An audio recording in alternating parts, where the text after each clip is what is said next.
Go ahead and call the meeting to order. We do have a quorum. My name is Walt Dietrich. I'm the Vice President. Treasurer. I'm Katie Allen. I'm Treasurer. I'm Phil Chapman, Secretary. To my left, Felicia, please introduce your staff. My name is Felicia McMillan. I am the Community Manager. Jody Davison, Director of Operations. In the back, we have Deanna. She is the Client Fulfillment Vice President. And the gentleman walking back to the kitchen is Jeremy. He is the Division President for CCMC. And Eva. Eva is the on-site accountant that just started. Thank you very much. The next item on the agenda is a resident open forum. This is an opportunity for residents to address the board on any items on tonight's agenda. This meeting is being recorded per NRS 116. When you address the board, please state your name and the sub-association that you live in. And with that, let's open it up to homeowners. Yeah. Oh, are you going to call? I'm sorry. Well, because I didn't know the order, so you're Okay. fine. Yeah.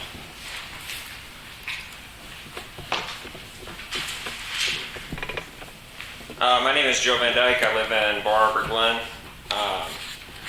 I was kind of hoping Neil would be here tonight because the two board members that I speak to the most, I feel, are Neil and Walt, because I believe that Katie and Phil already agree with most of what I have to say. So I'm a little disappointed that he's not here, but that's all right. I'll still share my thoughts. The budget. I did look at the copy of the budget that you guys are considering tonight. I didn't look at it overly extensively, but a couple things stood out to me. The first thing, actually the main thing, is the fact that when the budget was drafted, whoever wrote it couldn't decide if we were going to keep this office space or not. So it doesn't really make sense. It's not very consistent. There's certain line items that assume that we're canceling the lease, so it's a zero amount, like we're not going to pay for that next year. And then some of the line items assume that we're keeping the lease, and so they have a dollar amount in there. That's kind of counterproductive because you should pick one or the other. Either we're budgeting to keep the office or we're budgeting to not keep it. My suggestion would be, since a budget is not actual spent money and it's just a plan to keep the office, and then if we dump the office lease, then we save all that extra money. But we should have a plan in place to pay for it if we end up staying here. It's not wise to have certain things like the CAM fees be at zero for the budget, assuming that we're going to cancel it if we're actually not going to cancel it, because then that's going to be over budget on spending next year. So that's not a great idea. The other big thing that I wanted to talk about is also on the agenda is the CCMC contract addendum. I stood here 2 months ago at the last board meeting, and I talked primarily to CCMC, and I understand Jeremy is the main one, and maybe Deanna are in charge of that contract. I talked 2 months ago about a lot of the costs that are in there, or rather that are not in there but should be in there. I talked about the law and how the law says that we don't have to provide CCMC with anything if it's not in that contract.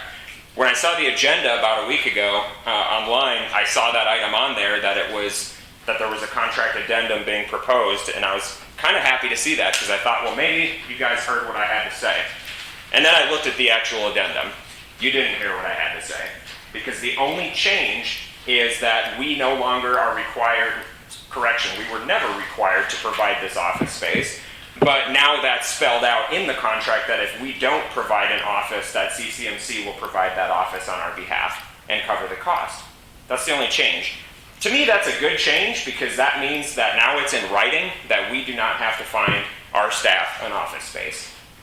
We never had to before because it wasn't in there. Now it's clearly written that we do not need it. I don't see any reason not to accept that contract addendum, but with that being said, that does not address the issues that I had at the last meeting. Certain items that we pay for, salaries and benefits, that needs to be in the contract. It needs to be something that a homeowner can see how much we're paying, and it needs to be negotiated with the board. You can't just arbitrarily change it when we change staff positions. That's illegal. That has to be agreed to by the board, and that has to be done in an open meeting. So you can't say that was closed session. It's not. A contract with you as our vendor is open meeting for all of us. And I've been at every meeting for a year and a half. That has never been brought up. That needs to be in the contract. Bunch of other charges that I talked about, most of them deal with the actual office space. If we get rid of the office, we'll stop paying for those things, like that copy machine lease. Almost $13,000 a year to lease a copy machine. That makes no sense to me when all of our mailings are outsourced. Why do we have a copy machine? At some point, the board believed that we had to provide that to CCMC, or else why did we? It doesn't make any sense. That's not required of us to provide, and it doesn't make any sense to provide because, as far as I could tell, it's not even being used. We need to get rid of those things, stop paying for those costs. Even if we stay in this office, don't provide them office supplies anymore. We don't need to buy every pen that they use. And if we do, why don't we choose what pens they are? How do I not even know what pens they're using then? Or paper, or the water delivery at the office. These are all things that we provide to CCMC, and we're spending a lot of money doing that. There's no need. So I'm going to make this crystal clear because I talked about this at the last time too. I'm running for election. I don't know that I'm going to be elected, obviously, but those two over there agree with me. If I get elected, that's 3 of us. It doesn't make any difference who the other 2 are. Walt has been your guys' friend for a while. Neil has been your guys' friend for a while. They're going to be outnumbered. And I'm going to tell you that if I get on the board, that is my main priority, is to stop allowing these credit card transactions, the Amazon Prime account, the copy machine, the office supplies, the water, and those 2 over there will agree with me. Salaries and benefits, if it's not in the contract, we aren't paying it. The contract cannot just simply say, well, you have to pay salaries and benefits. You have to negotiate it with these people sitting up here, and they have to agree with it. You can't arbitrarily change that. You've had board members in the past that didn't know that or didn't care. I've said it before. Katie said it multiple times. I've heard her for 1.5 years, even before she was on the board, the finance committee, asking, why are we paying for this stuff? It's not in the contract. The law says we don't have to. She's been saying that for 1.5 years. She finally got on the board, and then she made some changes to the collection policy, which she had said in a meeting that she was trying to change for 5 years as a homeowner. Why does someone have to sit up there to point out that you guys are doing something illegal? That's not acceptable. I don't want to be up there. Phil said in his candidate interview that he didn't want to be up there. He's only there because we had other people there that didn't care and were just spending our money and putting us in debt. That's not acceptable. The only reason I want to be up there is because I'm sick and tired of board members not knowing the law, not caring about the law. I've stood here and said it. She's been in this industry for almost 20 years. I looked up her license online and compared it to some of the CCMC licenses. She's been in the industry longer than some of you. Listen to her. Thank you.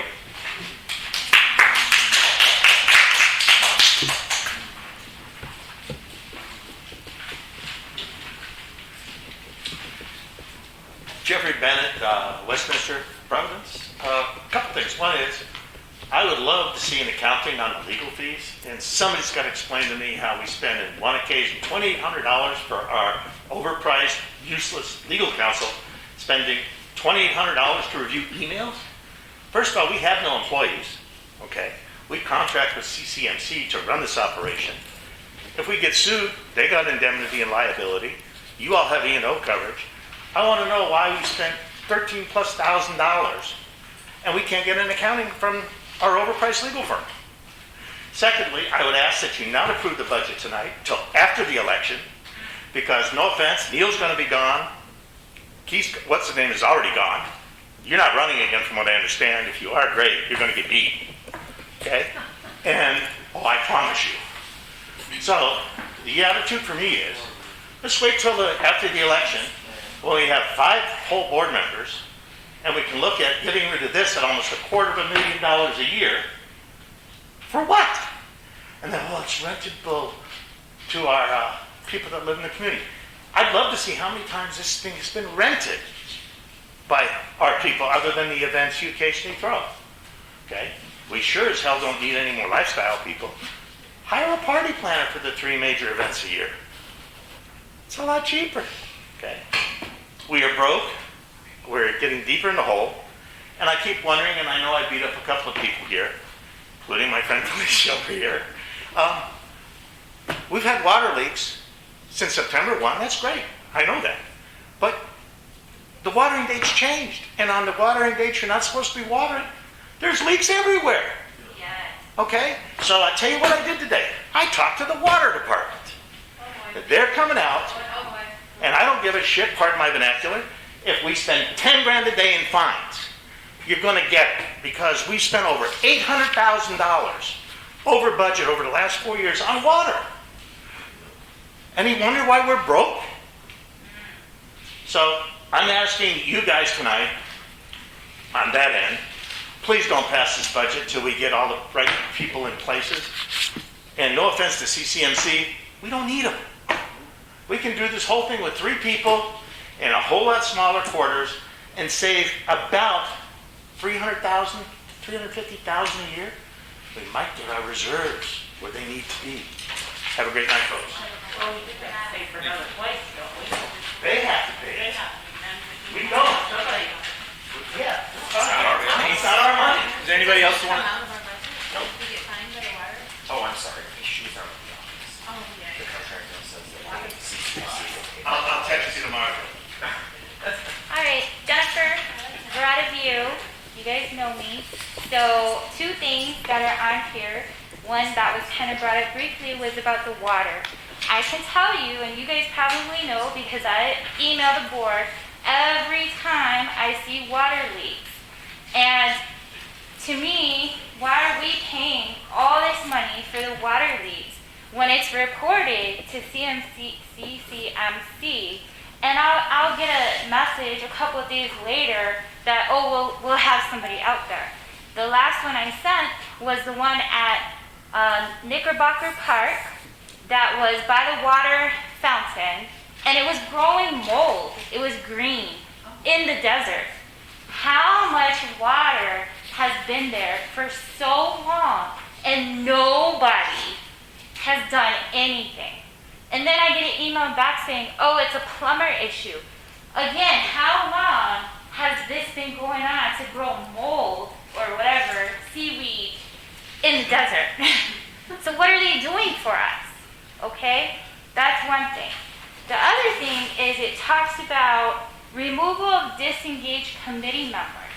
You want to know why people are disengaged? Because they don't listen. I'm on the NAT committee. I got suggestions from homeowners. I brought it up at the NAT committee and was basically told the homeowner has to email the board. Why? I brought it up from a homeowner.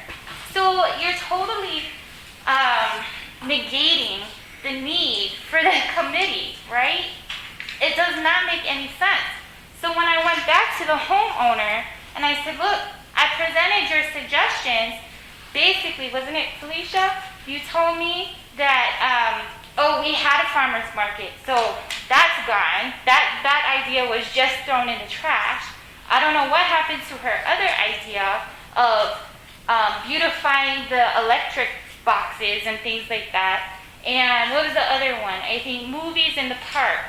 The whole thing was that I thought we were trying to work and find things that were cost effective, but yet brought us together as a community, right? I thought that was the mission of the NAT. The NAT talks about the social media policy for how many hours? Repeatedly. Doing nothing. Banging your head against the wall. It's a total waste of my time. That's why people are disengaged, because they don't listen. So I suggest that we make some changes and actually listen to homeowner suggestions, or you're not going to get any more volunteers. Yeah, thank you, Jennifer. Thank you. Well said. Hey, I'm Sam Peterson. I live in Oxford Commons. I'm here for a couple different things in regards to the Oxford Commons parking policy. It's my understanding that the Oxford Commons parking policy, you guys are wanting to change it due to the fact that there will be no parking between the hours of 10 p.m. and 7 a.m. That affects... That's not in the policy we're voting on tonight. Okay, what is the policy that we're voting in? Okay, I have the whole thing, it'll be presented tonight, but it doesn't include a restriction on street parking. From what I was told, it was no parking between 10 p.m. and 7 a.m. No.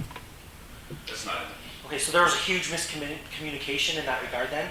So That that makes no sense to me. that How was- did I get those hours? That has not been in any of the versions that I've seen. I believe it was the version that Probably we the have original one. was provided to Oxford Commons residents, homeowners, before it ever came to the board.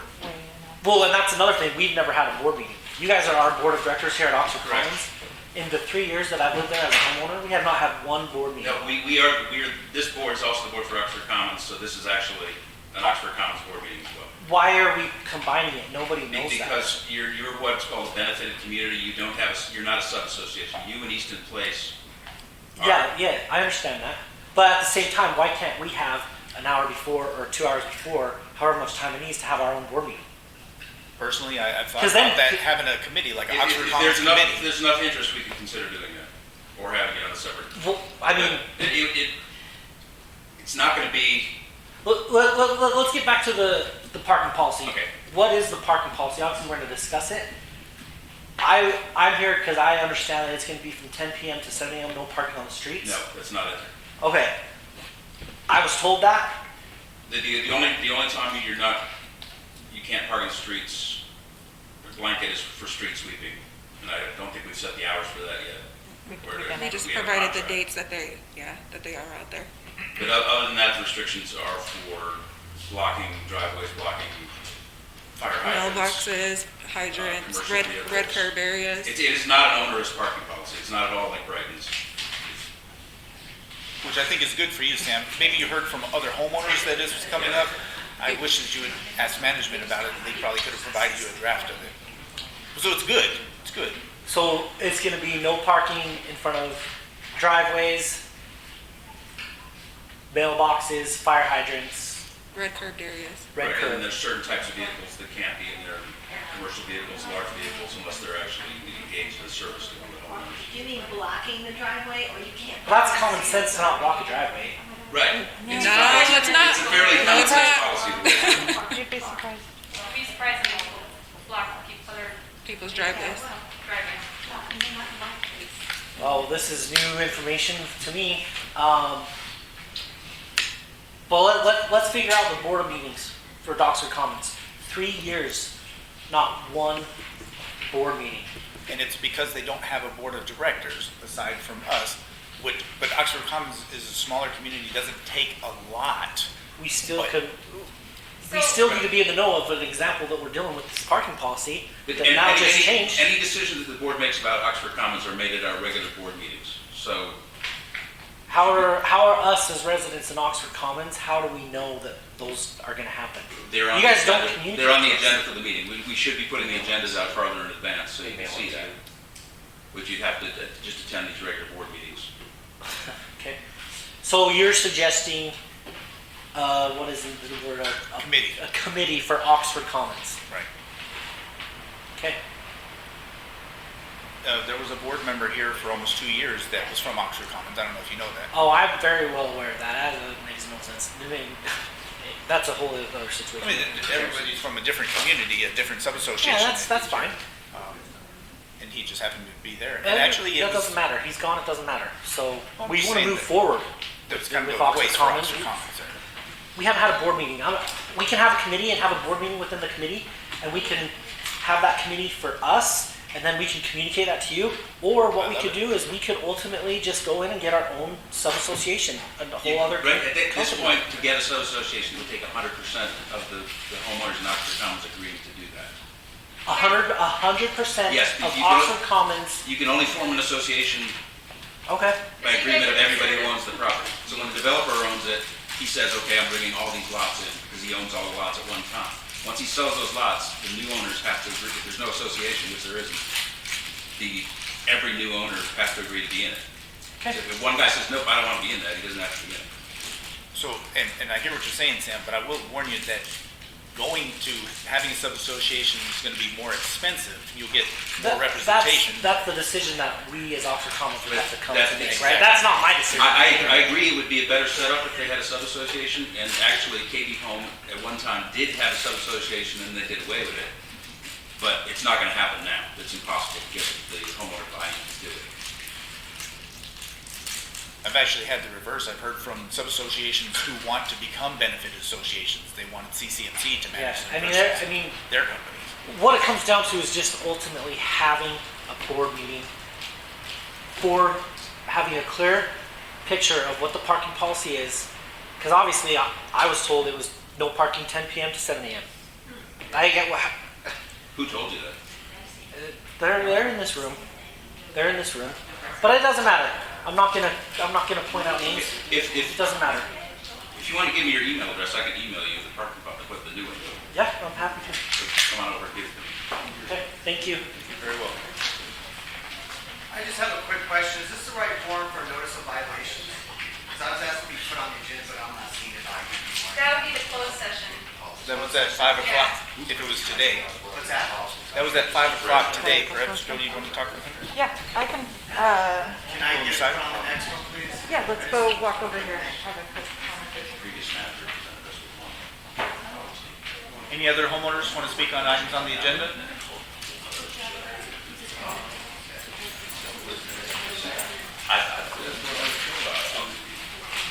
I would email these to you. It's like 4 pages. Comment again. We're listening. I was just, don't want to have two meetings going on at the same time.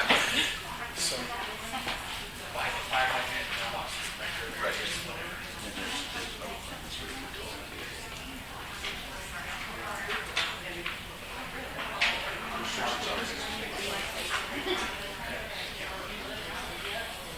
Kim? Tim Gregor, G-R-E-G-A-R-T, Somerset.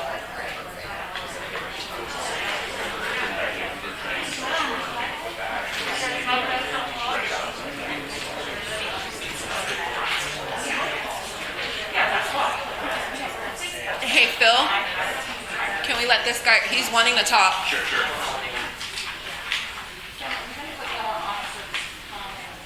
So once again, my name is Tim Gregor. I'm in Somerset. I moved into this Providence community a short 4 months You ago. guys, we have a homeowner that is speaking. Please keep it down. So I moved in about 4 months ago. I attended the last meeting and I attended this meeting. And I came with me was about 25 years worth of board experience. And so I'm trying to get a grip and figure out what's going on. There's a lot of intricacies with the Master Association, and I've got a lot to learn. But like you, I'm going to run for the board this time around. We'll see what happens. With that experience, though, I want to address a couple issues that a couple of other homeowners talked about. The whole contract with CCMC, for example, I'm kind of mystified. I don't understand why the contract includes things like office rentals or coffee machines or printed matter. I'm a little bit more familiar with a much simpler contract that basically talks about the deliverables. What will CCMC or anybody else deliver to Providence? Not how they do it, and certainly not how they manage their personnel or their human resources activity. I would stay as far away from that as possible because all that is a lawsuit waiting to happen. Can I make a comment? Yes. There's actually an NRS statute that says that if the association is to pay for something, it must be in the management contract. It specifically states that anything that association pays has to be in the management contract. In an a la carte contract or in an all-inclusive? It does not specify. So basically, if we as an association are going to pay for it and provide it to management, it has to be in the contract. Okay. Last time I was up here, I asked if we did have an a la carte or an all-inclusive contract, and they didn't get an answer, so I don't know. I'm kind of flying blind with that right now. But you see what I'm saying, though? If they're going to like work out of their own offices, and that's kind of what I was used to, and have a meeting in a common area, which can be rented at a fraction of what it costs to maintain this facility over the course of a month or a year or a lease term, let it happen. Let that take place. So that's kind of like a little bit of a surprise to me as to how this has been functioning for some time and at what expense. And Katie, I was very interested in what you had to say through the course of the meeting last time. I think that if there's anything that really needs to be addressed here is where are the reserves at and where are we going with it? I didn't hear anything about a 3-year plan or a 5-year plan, but as far as I know, where are we at right now with the big picture percent of funded? Well, that's in my treasurer's report. I can tell you now if you'd like, or Yeah, please. Okay, at the end of this year, we're supposed to have, to be ideally funded, so 100% funding, is $2,251,878. Okay. Right now, we have $866,000 in our reserves. 800 versus how many million? 2 million. So 2 we're million. about $1.2 million short of that. On the current reserve report, we're supposed to be at 70% in 2027. That's, okay, that's what I was getting to, is like, on a percentage basis, we're somewhere around a third? And- We're about 42 to 45% Okay. funded. Okay, and that, and as far as I can see, at 13 years in existence, that should be a hell of a lot higher. It should be somewhere Yes. in the 80s maybe? Yes. To be sure, if you go back, I think, what is it, 4 years? It was 5 years? It was over 100% funded. Yes, but right now, we're at 42%. Yeah. So a 3 to 5 year plan to Well, kind he of said figure out over where we're 14 at years, and all where the same. we're going to get there. Because it makes a lot of difference, folks, to home values and what the perception is, people coming into a community like Providence or a sub. And if you're not 100%, I shouldn't say 100% funded, if you're not well funded or not funded for good reason, that could affect home values. And so I think that might be a priority.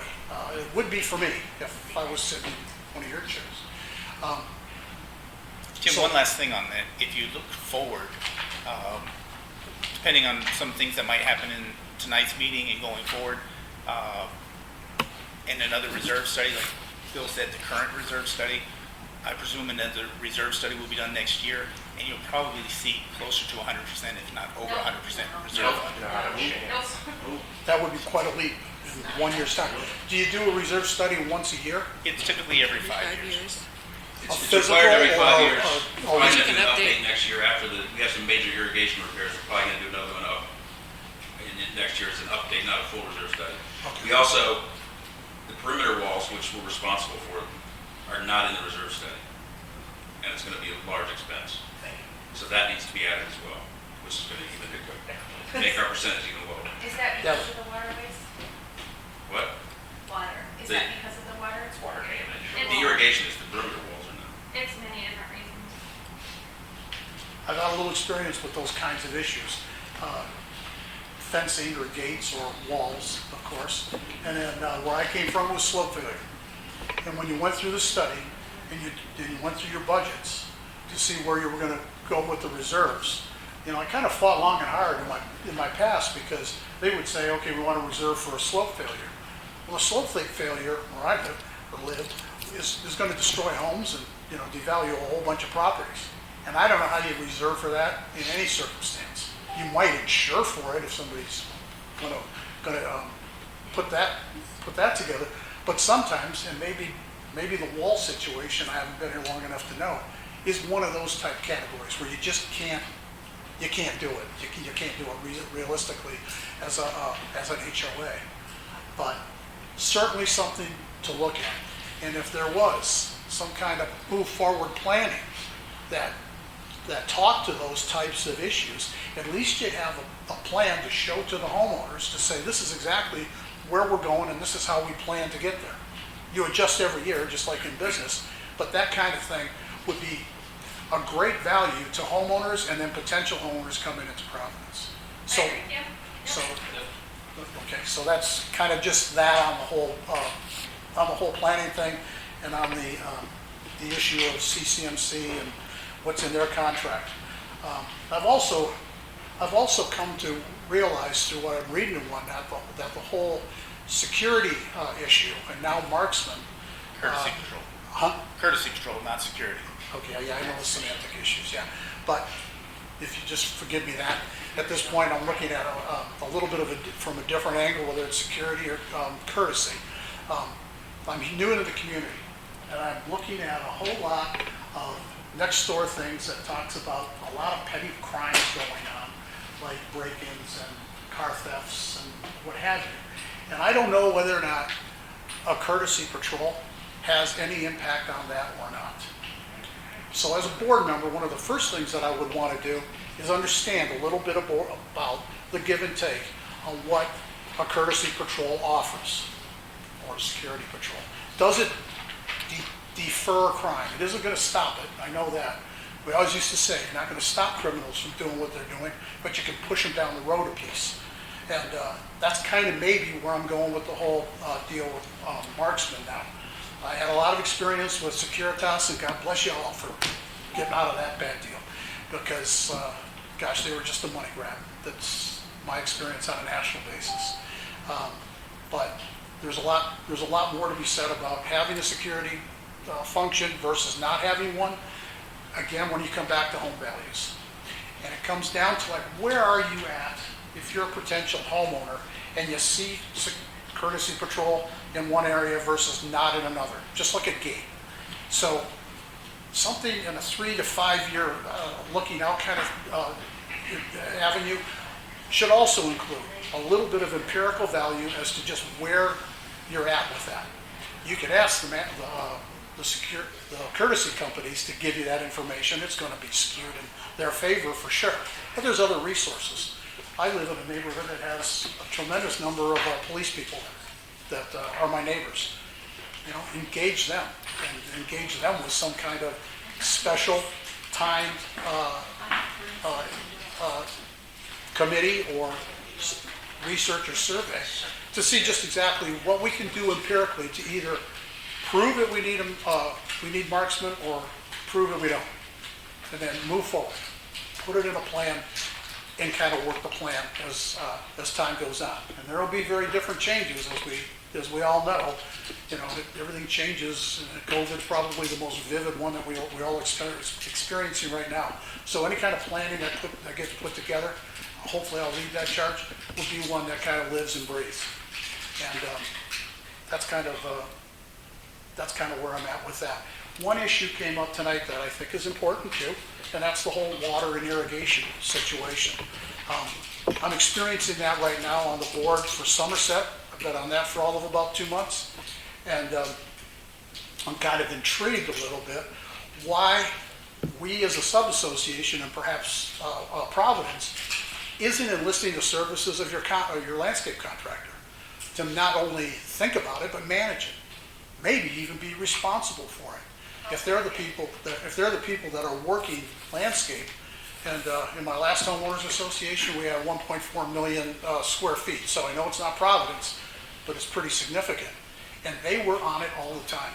And they were the ones that were working with the water district to not only prevent problems and hopefully not go to litigation, but they were also working with those kinds of agencies because those agencies were looking at water conservation issues that afforded actually a financial benefit. To your point there, we did meet earlier this year with Brightview, our contractor, our landscape contractor, who did bring us information about water conservation.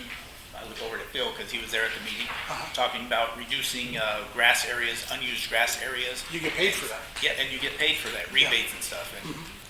And they are the contractor that has done our irrigation retrofit projects where we're tearing up the stuff that's leaking and putting in new stuff. So we are working hand in hand with our landscape contractor. And as a matter of fact, going back even further, December last year, we went out to bid for landscape services. I think it was December. And we chose Brightview to go with. And I know when you go out to bid, like for major contracts, management or whatever, you get 5, 6 of them, however many you're going after, and they kind of feed in a whole lot of information. You get some ideas from one that maybe can be applied to the whole request for quote, and you can actually have a stronger contract with whoever the selected person might be. I'm going to leave off with one last thing, and that is, I'm kind of talking a little bit about advanced planning and coordination. A lot of people come in and talk a little bit about their individual specific needs. I would suggest that if there were to be a 3 and a 5 year plan, that it would be done in concert with a full-blown survey to the entire membership. A survey that would both be quantitative and qualitative. Quantitative, if you know you got some major issues, and I think they've been pretty much spelled out in the 2 meetings that I've been at, you get some yes/no answers so you can empirically figure out what this community wants to do with having an office on site, having a courtesy patrol.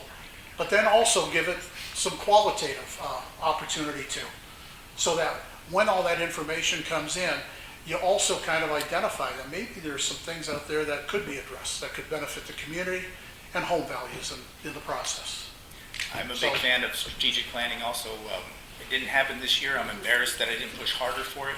Hopefully, after the election, that the board gets together and works out a plan and goes forward with it. Yeah. What was your name, sir? Tim Greger. Gregor? Yeah, Gregart. Okay, thank And you. I'm at Somerset. Thanks for your time. Thank you. Hey, how's Steve doing over there? On your board with you? He's doing well. I love that He's guy. He's had some trials and tribulations over time. His mother passed away in Chicago right Yes. after. That's how he got bought to the house Somerset. so that she Yeah. could move in and all of that, yeah. But he's a character. He is a wonderful guy, too. Anybody else speak on the agenda items? All right, I will close this resident open forum. A reminder, there is one at the end of the meeting for anybody talking about anything related to the Providence HOA. All right, next item, possible action items, slate of officers. Announce resignation of Keith Schlessley and possible appointment of interim president until next election. I don't think we need to take action on this because you'll be the acting president anyway. That was the whole purpose of it being on the agenda. Are you okay with that, Will? I'm fine with that. I'm okay. Katie, you're okay with that? Yep. Okay. Next item is B, meeting minutes, minutes from the July 14th, 2021 Board of Directors meeting. I move that we approve them, subject to some clerical corrections that I have that I'll submit to Felicia after the meeting. Second. All in favor? Aye. Did you fix the, page, 3 where it says Katie, or Katie, I can't pronounce. It's Okay. on there. So It's in your board it should be packet. Keith made Keith made the motion, you made the second. the, okay, so when I looked at the updates this afternoon, it wasn't updated yet. It should be updated now, Okay, when did you look at that? right after you sent it to me. Okay. What page is that on? It's on page 3. It's, I can't pronounce Keith's last name, I apologize, but it Sure. says Katie and then with Keith's last name, and then it says that I seconded it. Okay, Keith made the motion and I seconded it, and when it was fixed, it said my name and both there. I'll make sure that's in there too. Next item C, financial statements, review and accept the May, June, and July 2021 financials and bank reconciliations subject to audit. I have some questions. Let me scroll down.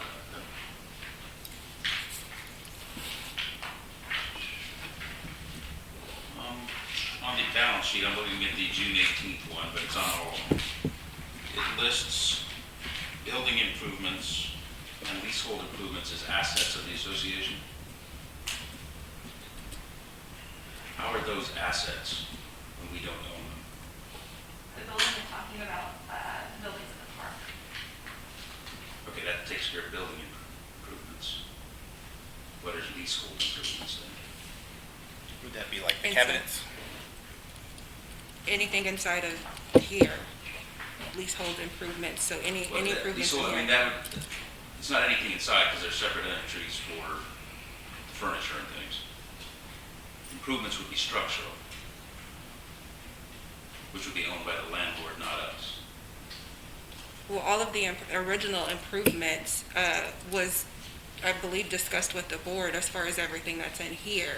So I would assume it would be any improvements inside of these two areas. What would those be specifically though? That wouldn't be owned, that would be owned by us and not by the landlord once the structure is improved?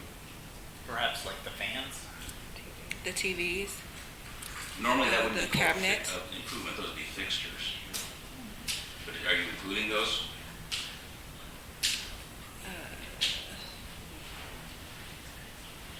I'd have to go The back. answer and is I put don't in- know, obviously, so. Yeah, I you don't. figure I'd out have to what's figure- included I'd in have that to figure it out. 43,000. It's just been reported forever as that. Can you repeat that figure, it was 23? The amount, Yeah. it's $43,923.90. It's not going, it's just an asset. It's always there, that same amount on every financial. It's like all the things that you own. No, I understand that question, but it's not going out. It's something that we have. I'm half deaf today.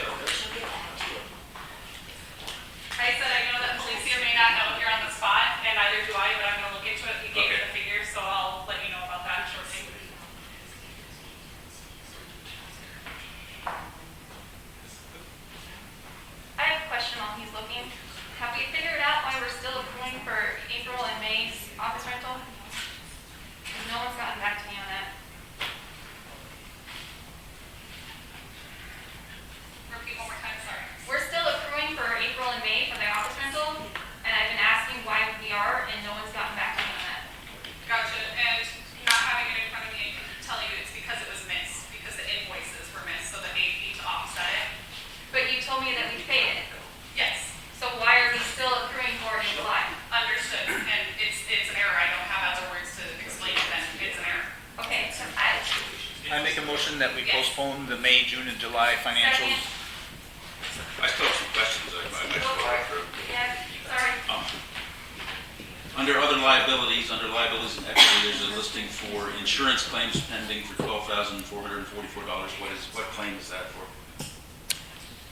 If I could venture to guess, the only claim that I know of in that amount would have been for the monument sign that was on a farm that got read into. Okay, that's on the agenda tonight to decide whether we No, want to. this is a different monument sign. the This other is on monument. Durrell and Okay. Hualapai. This is on farm. The one that you're referring to in that Okay. amount is for farm. That was the one that was destroyed. It was. Wasn't that years ago? It was Early last last year? December. Okay. Is there a reason that's delayed? We're How long do they take on average? Quite a long time. Okay, Yeah. because they try to eat some time.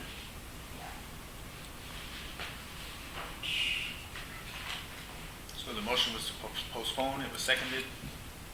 Anything else? Yep. On the income statement, the operating income statement for, this is still in June. It has an item, line item 44101 for collection fee revenue. It's $12,860. What is that? That's just for, That's probably, us being paid back for from my understanding, and the $95 legal fee that they charge to send out those notices to collect this. so that's CCMC reimbursing us with what they collected from the owners for the That's fees right. they charge? If I'm wrong, correct me, but that's what I believe. It's a pass-through. Yeah, it's the, Okay. yeah.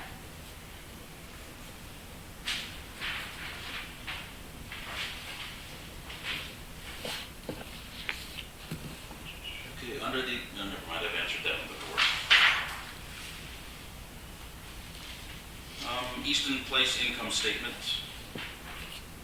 All the transfers to the reserves are $5 short of the budgeted amounts. Is there a reason for that, or?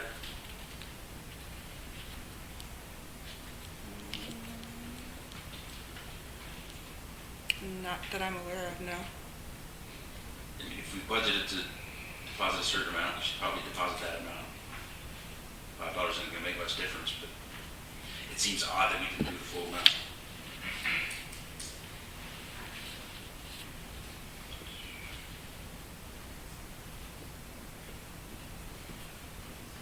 Okay, I'm just scrolling through this.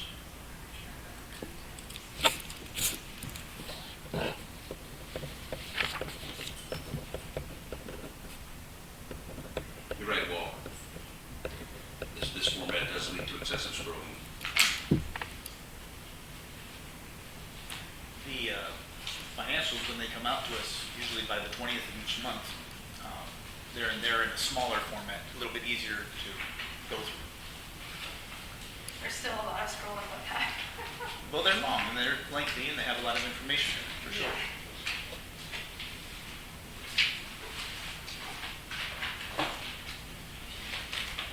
Okay, I'll ask you these other questions later. Okay. The motion is to postpone these to the next meeting. All in favor? Aye. Aye.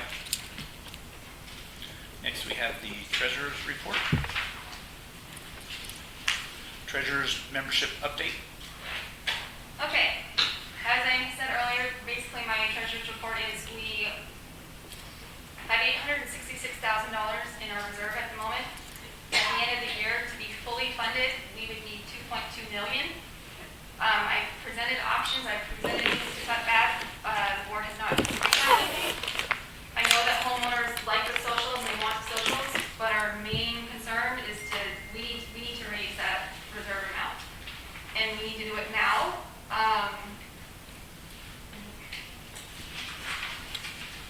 If anybody has a plan that I have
we have committee reports, starting with the Design Review Committee report.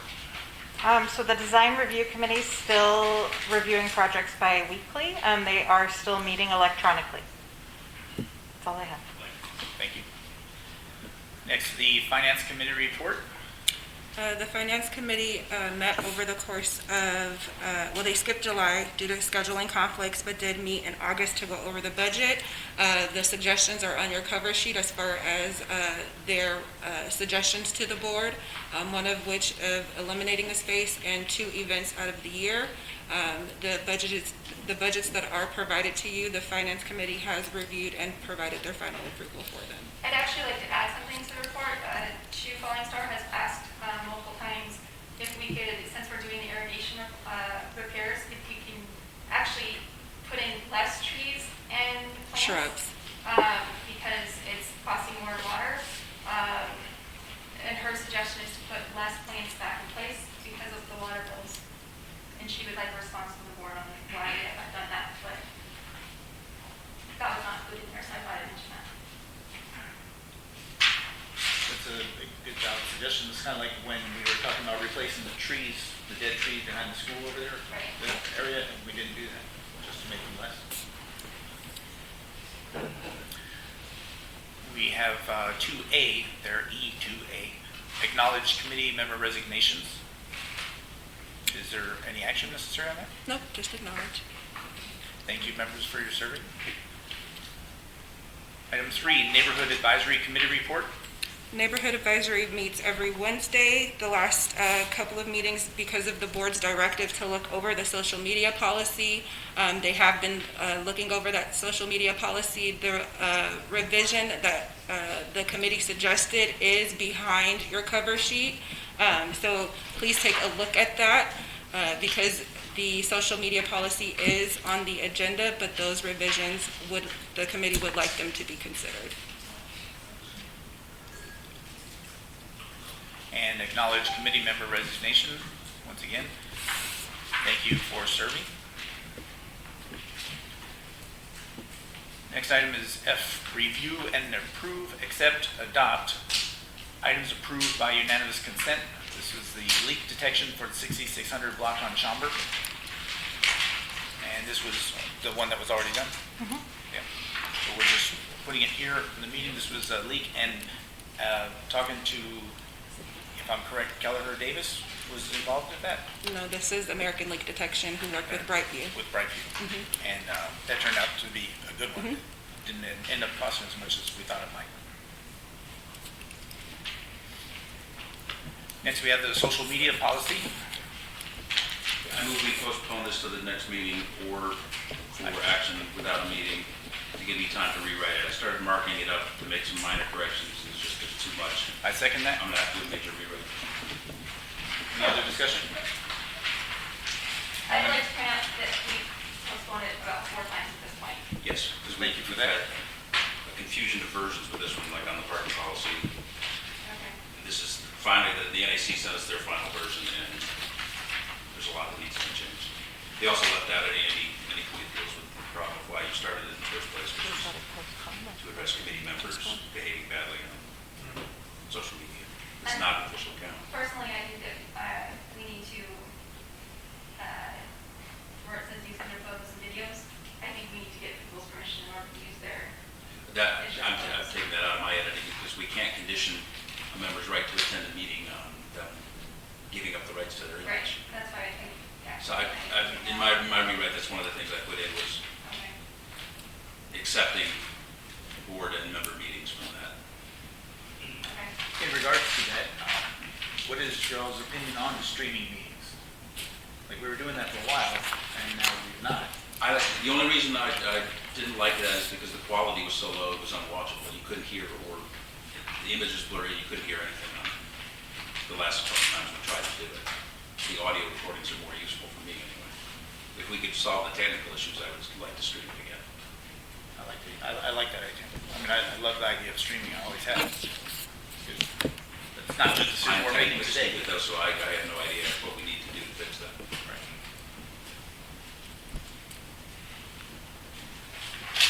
So the motion was to postpone it. All in favor? Aye. Aye.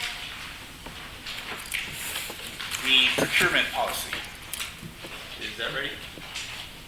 I move to approve that as presented. Second. I actually have some questions on this. Well, actually, I would like to take out where it says emergency procedures. Where it says this action will be reported to the board president within 4 hours of being included on the next board agenda for ratification. I would like to take the board president out and say that even if it's an emergency, you still have to notify the entire board. If only the president responds, that's great, but you still have to tell the entire board about an emergency. Did you just take out the word president? Yeah. Okay. And then I also would love to take out credit card use. We should put that on the agenda.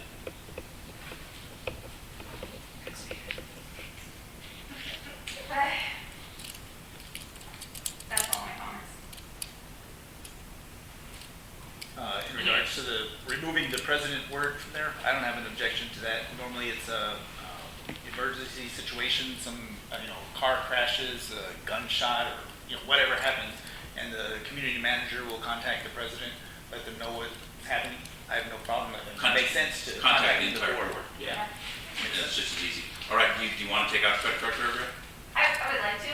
All right, then I move that we remove the credit card paragraph and the word president in the emergency procurements paragraph and otherwise approve it. Second. Okay, so there was a motion and a second already on the table, so are you, So amend your motion Yeah. with those things. Yes, You're that okay. was an amendment to my motion. okay. I still And you second still, it. okay, thank you. Now, a couple of these things have been on our agenda, like Katie said, for months and months. And they just needed revisions, and now that those revisions are going into place, it seems like we're going to be able to get this one done. Any other discussion? All in favor? Aye. Aye. Next, we have the Oxford Commons parking policy. Right. I hate to say it, but the copy that was in the package that I got still has a, Correct. The one we should be voting on is the one I emailed on Tuesday. Which is the same one you just emailed me, right? Yes. That one is the same, I took the I policy copied that I it. had last time, since there were two versions floating around, and I combined both of them, put in parts of both of them. And that should And be took in out your some packet. parts that weren't in compliance with the law. I make a motion that we approve the Oxford Commons parking policy that was provided to us by Phil via email. You got it, Kate? yeah, I have it. I have a few questions on it first, but.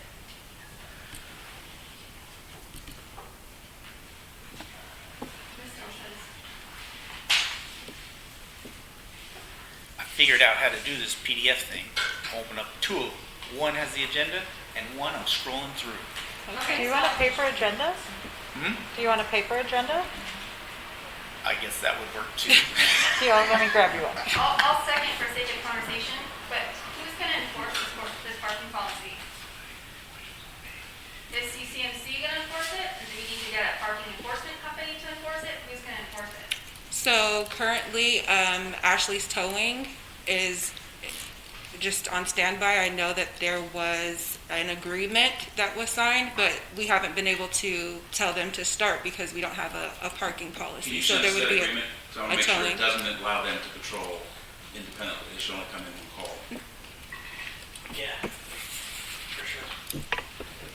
And there's also another thing, they updated the law to say that you cannot tow just for an expired license.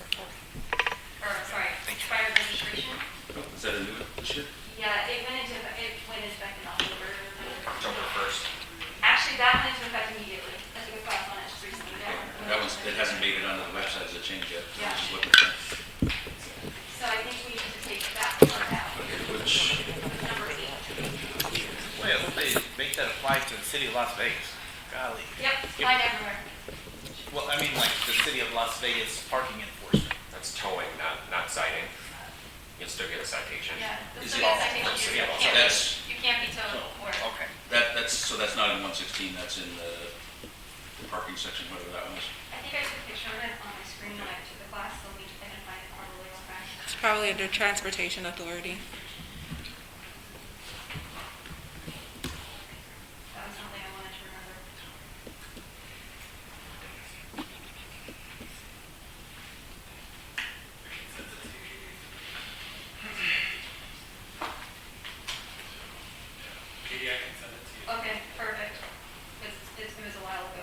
so just take out number 8 and change 9 to 8 then.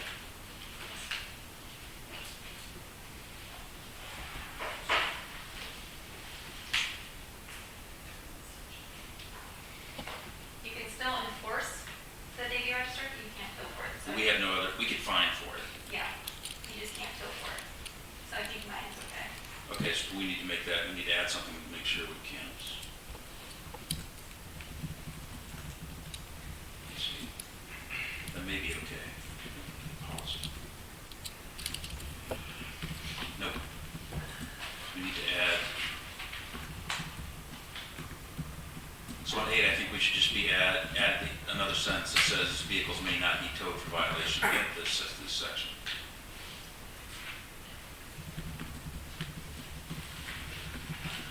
Did that do it? I don't know. I think it'd be. Because that way you can still fine them if they left the vehicle out there, if you want to. Yeah, legally you can still fine for it, you just can't tow for it. Okay, so we just add a sentence onto that, on section 8 that says vehicles may not be towed for violation of this section. You could, they still think we should. Or just take it out. If we take it out, then you could have an unregistered vehicle parked on the street, which, Well, number I 9 don't says care each about. vehicle kept within Oxford Commons must be registered with the association's management. that one I don't know if we want anyway. That was in one of the policies.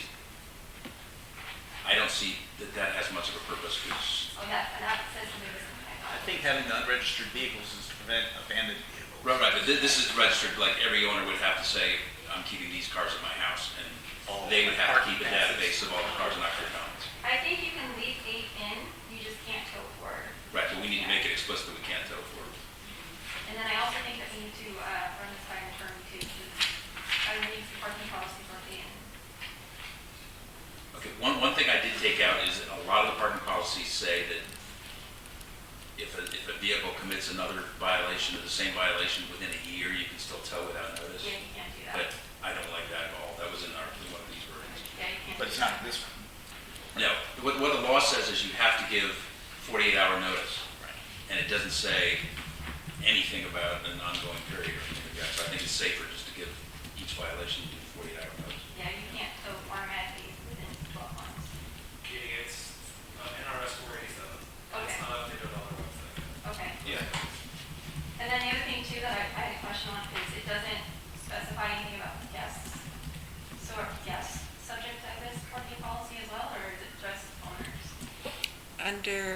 In the version that I'm looking at, it says residents or guests violating parking restrictions may be sent courtesy notices and hearing notices regarding the violation. Why are we voting on something if we don't even know it's not even clear yet? Take this out and put this in. Like, makes no sense. Let's get it squared up. Let's figure it out. That's what we're doing. Well, why don't you do that before the meeting? For the Yes, law? let's not make a decision on the thing tonight is what I'm trying to say. He was working on it for 6 to 10 hours, so, Not that much. well, that's it. No, we've been working on this for months, but we had several versions floating around.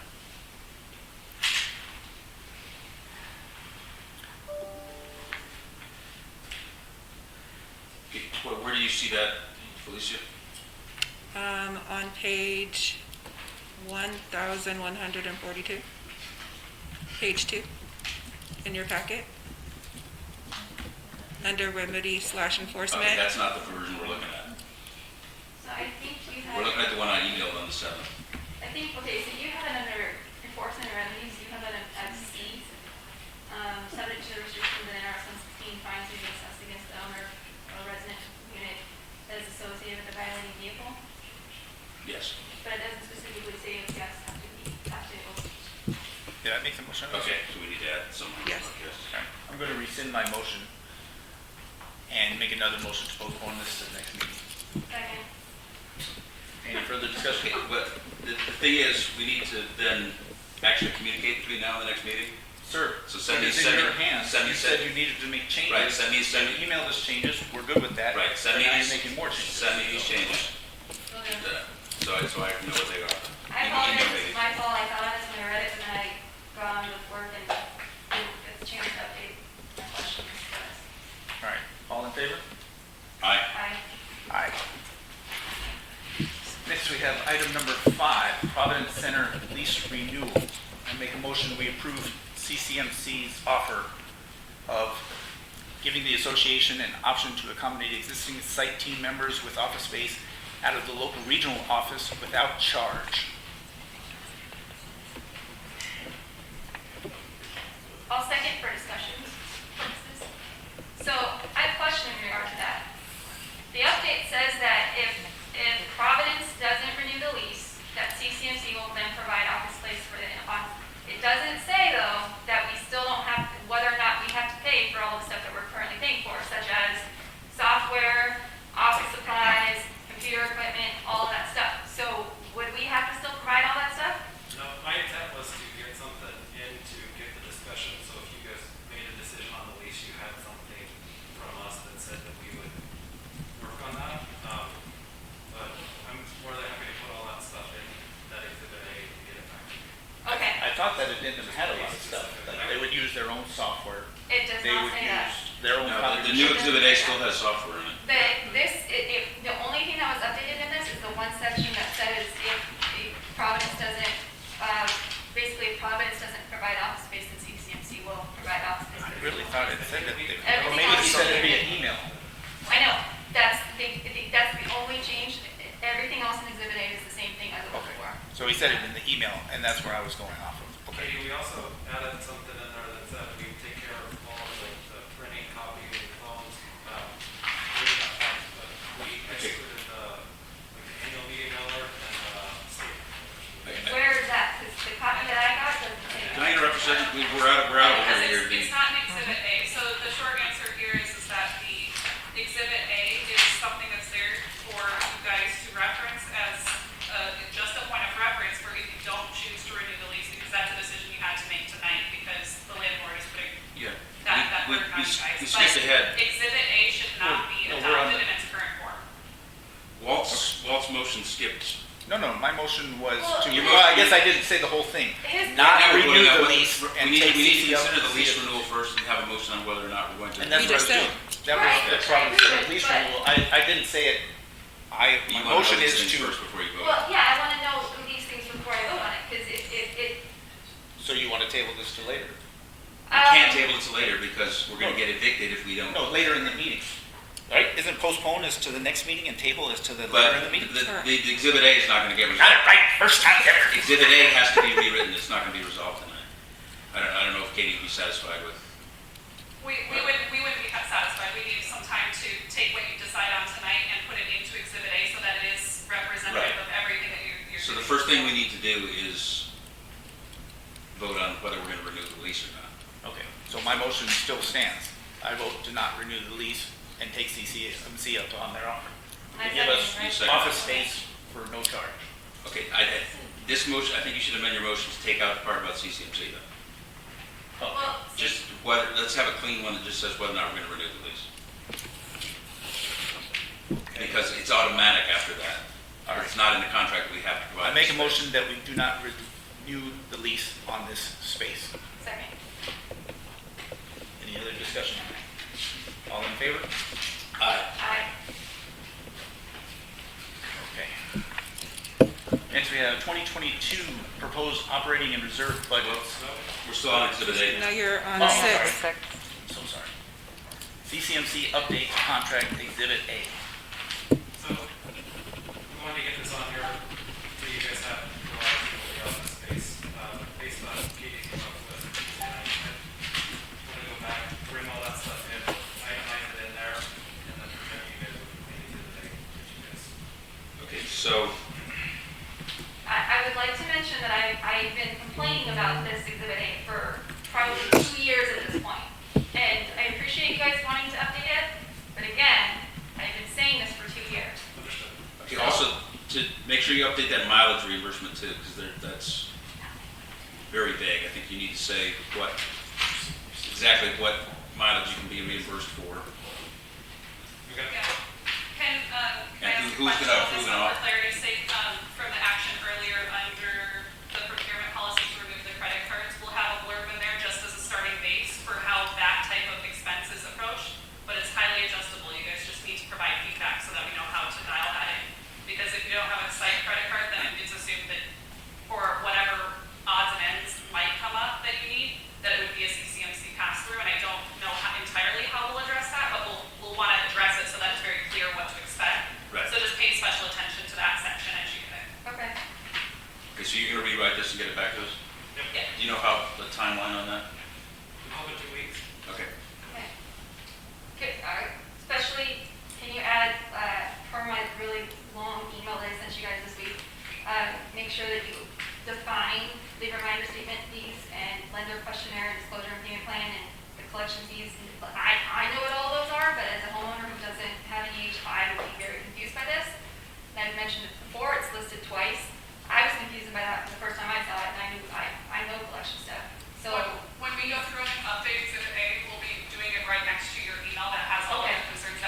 also, do we have a contract exhibit that says what positions, what staff positions we have and how much they're gonna be billed for? You don't, that's been referenced in the approval process, right or wrong, however you choose to Okay, see it. yeah. The approval process is documented through the budget approval process. I would like to see that spelled out in the contract as a separate exhibit too. Understood. I think it's much more clear that way, like I said. Yeah, we probably will make some recommendations that we're. So I would like to make a motion to postpone this until we get the updated. Second. Did you second, Will? I did say, okay. And thank you, CCMC, for listening to these valid concerns from not just board members, but homeowners, and addressing them. I know that came across as harsh, and I'm not saying that we shouldn't pay for anything, but I'm just saying it all needs to be in the contract. It wasn't received poorly at all. Okay, It was very, good. very helpful. Good, thank you. All in favor? Aye. Now we have number 7, 2022 proposed operating and reserve budgets. We have the Providence Master, Eastern Place, and Oxford Commons. I'd like to suggest that we take care of the benefited associations first. Zach, scroll down to the bottom. Well, if it's inconvenient, no, that's okay. That's fine, I can do it. Just give me a second. And they did include the updates that I sent over to you, so I did see that. So, how are we gonna do this, sir? I have a lot of suggested line item changes. Okay. You wanna go through it line by line, and then, What do you consider a lot? On the sub-associations are pretty. I don't know, when we get down to the association. Okay. I'm looking at all of them.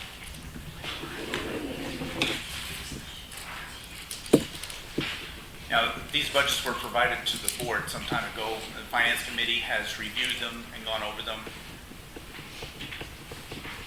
Can you explain a lot of this isn't done in board meetings, so that we don't have to spend all this time us sitting here listening to a lot of stuff that. You don't have to sit here and listen, Jerry. So, the answer to the But I would question. agree to believe it, while you and Katie are having your own board meeting. The answer to that, Sherry, is that this is a board meeting, this is where the board discusses thing, and it should be done out in the open, in public, and not in private quarters.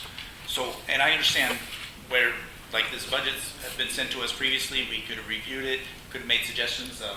The board does send emails to management that says, hey, why don't we fix this, why don't we fix that?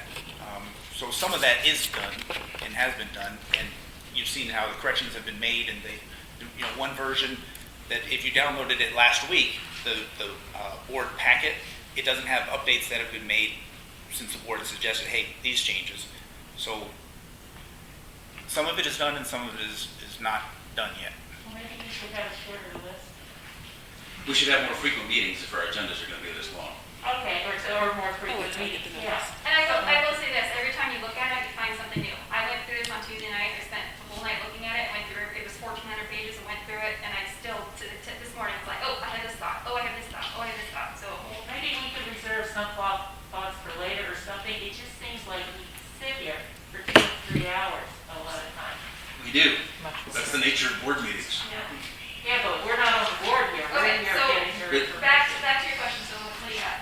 Okay, we're doing Oxford Commons operating first, right? Yes. Okay, let me see if I have one of those.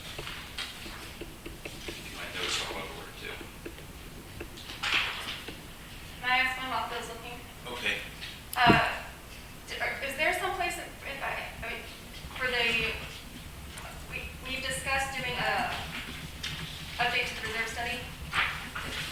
Is that in the budget for Providence? It is. Where is it at?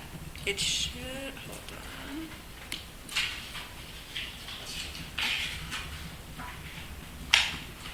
It should be on your reserve Are you saying budget. for Oxford or for the whole master? For Providence. For Providence. Yeah, the master. I don't recall that being there. Okay. I can pull it. Could be wrong. Let's see.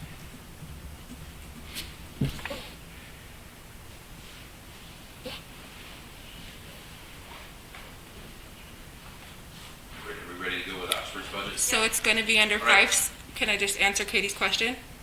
It's going to be under GL 571 professional fees. Okay, because it should be a reserve item. This is,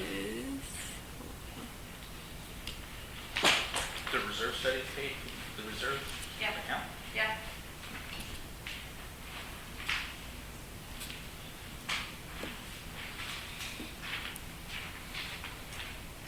Okay, yeah. Okay. It's under professional. Okay, mine, first line, 401, says association dues. I want to point out that I've been chastised for using the word dues several times. Although I use them interchangeably, I don't care. The more concerning thing is it has a deficit of $8,000. Is that going to be an ongoing thing? Or is that because of some one-time issue? Do we need to consider raising their dues? What are you looking at? Like a narrative section for association dues. The actual deficit is $8,225 for this budget. So we either need to cut expenses or raise dues if that's going to be an ongoing issue. Well, I can pull my laptop. I think the intention, at least when we were looking at it and trying to offer up options, was I think you have some running surplus from this year that might be able to be used towards that. You can look at your July financials and see what your year-to-date surplus is and anticipate that, or increase assessments. My question is, I mean, even if we do a one-time fix like that, if it's going to be an ongoing issue that we're spending more than we're taking in, we're still going to need to raise dues or cut expenses. Potentially, yeah. Probably next year. Okay. For 2023. Well, it's not in the budget or on the agenda, so we can't even do it this So week. for 2020, 2023. Sorry. Raising assessments is part of the budget, Right, but for So- 2023. but we're doing the 2022 budget. I know. Right. The board can say, we're gonna raise the assessment. I don't think it needs to be done until 2023. Oh, Exactly. Yeah. That's just something we should stay aware of. Yeah. The community management fee, Or, if anything, we can learn how to cut costs, and then maybe we won't have to raise. we have some for that too. But there's not a lot of room in their budget for cutting that much. I'm glad you're smiling, because That's that's going to pretty. be an ongoing deficit. Line 565, community management fees. How is that amount determined? Is that a per door fee? Yes. That's what I was told, it's $9 a door. Where, Is that right? How many homes are in Oxford Commons? Oxford Commons has 157, so it works out to, It should be $157 a month and not $251. No, $1 per door is a Providence fee. Contract says it's the same in the benefited communities. where, We're looking. so both that and Easton Place are like $17 a door and $19 a door.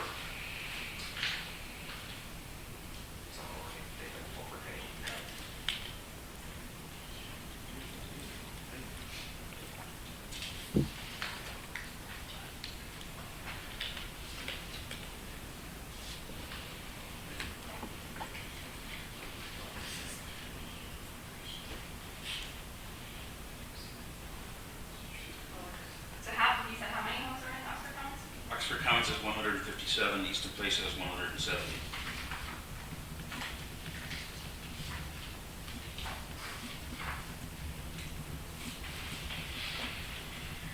So it's $17.59 a door for Oxford Commons and $19.20 a door for Easton Place, is that right?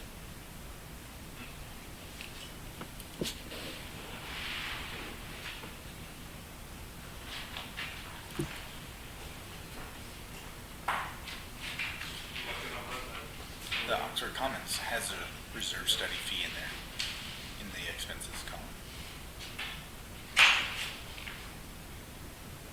Under administrative.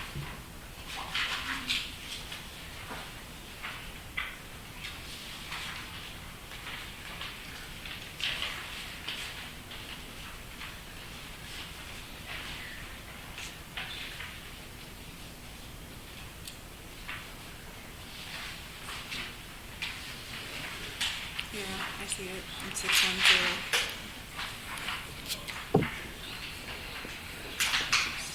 You know,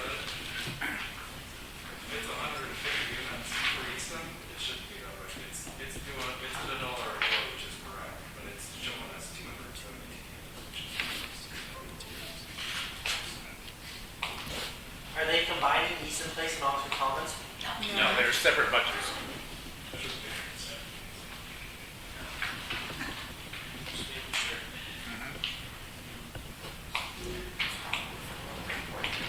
What's your next question? Sorry. These budgets were also posted to the website about a week ago or so, maybe 2 weeks ago. The same time that you guys got it, so about 2 weeks ago. Get rid of them. They were marked as draft, as they are, and whenever it's approved by the board, they'll be mailed out to all homeowners. The Oxford Commons went only to the Oxford Commons members, Eastern Place only to Eastern Place, but the Providence budget to everybody. Yes. So we've been So overpaying. it's 100, My calculations are wrong. so yeah, so if it's 157. This is showing the revenue, or the cost coming in. Okay, yeah, they're still. And then, but we Right, still, right. under 8,000, we're still in the hole, 8,000, right? Actually, not as much, because this is showing the expense of the fees going out, which isn't accurate. You know, when the billing comes in, it's not gonna be this high.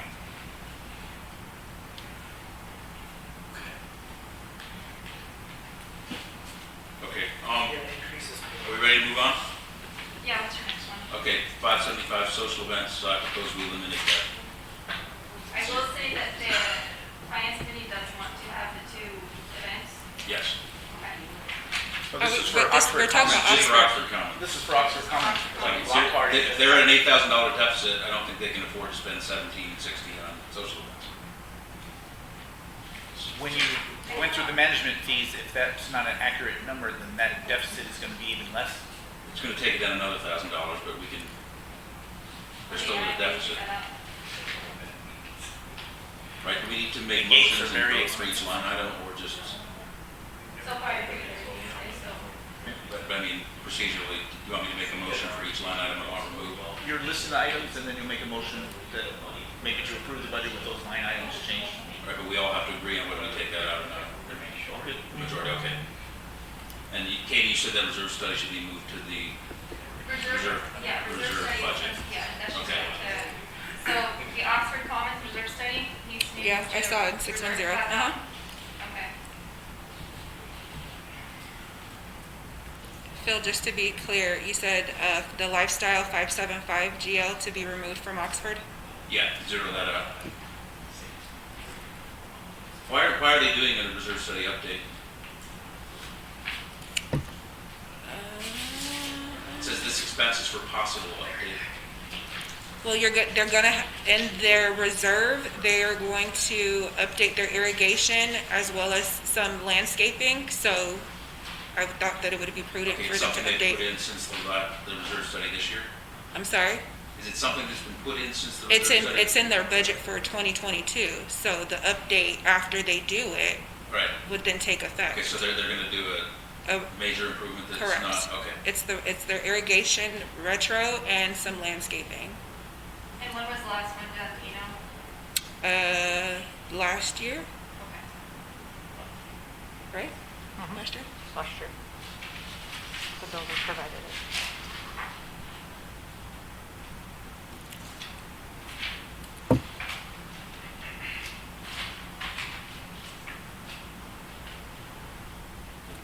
Okay, the park maintenance on there, some of the bids that we're gonna be considering for park maintenance include the Oxford Common Park in there. So, Wasn't that was for the inspection of park equipment. okay, is this a separate contract than the one we're considering tonight? So I park, think it is. It's- One of those contracts at least has maintenance for all four of the parks. so, including yeah, this one. the park inspections do include Oxford, But does but Oxford Commons have a separate park maintenance contract in place already? no. Yes. Are you talking Yeah, they do, don't they? for park inspections? For park No, for maintenance. For maintenance? Landscape. Oh, yeah, landscape, yes. Yeah. Okay, so that, okay, that's contractual, that answers that. Street sweeping, it's gone down, is that because we reduced the frequency? Do we even have a street sweeping contract yet? We do. Yeah, you guys approved it in May, I Okay, so want we to say? approved it at the 16, I mean, there's quite a difference, the $4,380 difference between last year, 2021 budget, and 2022. Well, it was just a Recall budget, they never had street sweeping in 2020. Okay, so that was just budgeted? That was just never budgeted, it that. never, correct, because the Okay. streets weren't turned over at that point. All right, is that strictly necessary? Because I know we don't do street sweeping in my sub, I don't know if any other subs do. A lot of the homeowners complained about it, and so that's why the board went out and got bids for it. Okay, that's fine. The asphalt people say street sweeping helps keep the streets up. Helps protect and make them last longer. Okay, that's all I have on that one. I second that motion. Okay, which one are we doing next? Oxford? We just did Oxford Easton. Sorry, I'm too confused. Well, we're handling them separately, right? He's just making changes. So the first one he did, he said Oxford, so now he's wanting to move over to Easton Place. But can we approve Oxford? You can. Make a motion to approve Oxford with all of those changes. I second. All in favor? Aye. Aye. I apologize. I thought you guys were all doing all the changes and then making the motions to the changes. No problem. Just easier to handle them individually, I think. No problem. So that was, So Easton, the community management fees need to go down to 170 a month then. yep.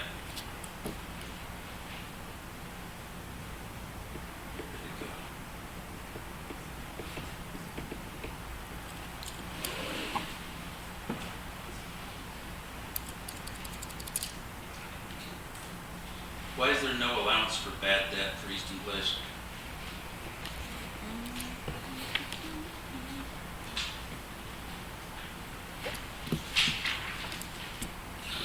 I think that's the only one that's 0 on.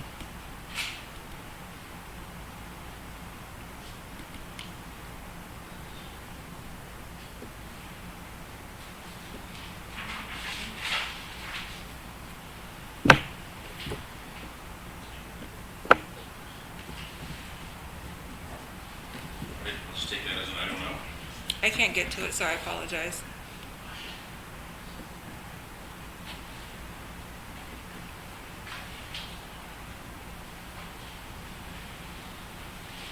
Take out socials? I would take out social. It looks clerical. It is zeroed out. The line items there, it should follow the same formula as the others. Okay, so we need to correct that. So you're saying it should be zero for bad debt? No. Okay, what should it be? It's a formula, so I'll have to plug it into Excel. Okay. You It's also based for- on what your delinquencies for that area are. So I should correct this. If you have absolutely no delinquencies there, it might show up as 0, but I got that, so. While you're doing that, one also has the actuals and year-end projections, they're all 0 in this one.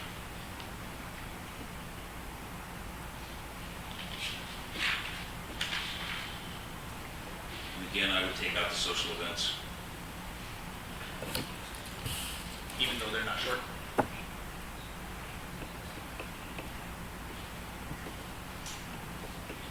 You don't have to agree with me.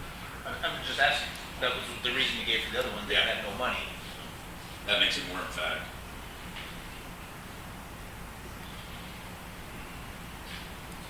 My reasoning. I don't even know Eastern Place has block parties, do you think? I haven't. I mean, we have very low participation in Easton Place. I believe. I think it's because it's a lot of renters that live in there, so they may not know about it. I will say this, allowance for one-time cost $1,500. That's a really big block party for that size. I've never seen a community spend that much money on one block party.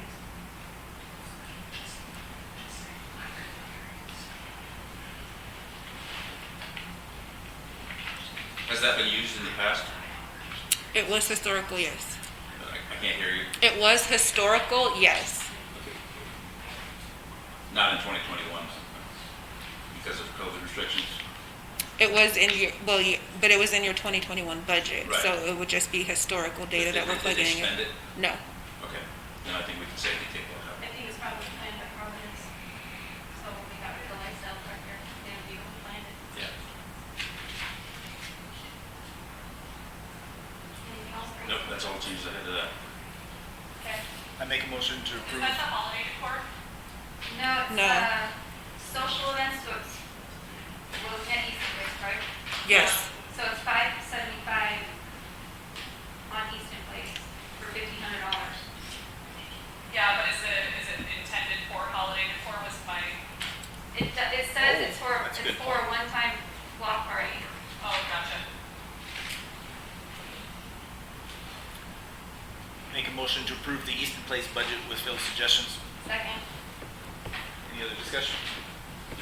All in favor? Aye. And next we'll move to Providence Master. Doing all the reserve budgets at the end.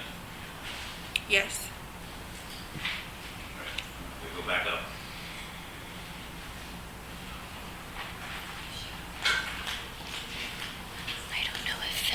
you at the meeting when you guys met an executive, he suddenly lost all his hearing in one ear. So he may not hear you or Walt. Okay. And that's why he says, I guess nobody So- hears. It makes sense. I understand Phil, you probably have some suggestions, but I would make a motion to approve the budget with the finance committee's suggestions and recommendations. I have a lot more changes to it. I understand. No second. Motion fails.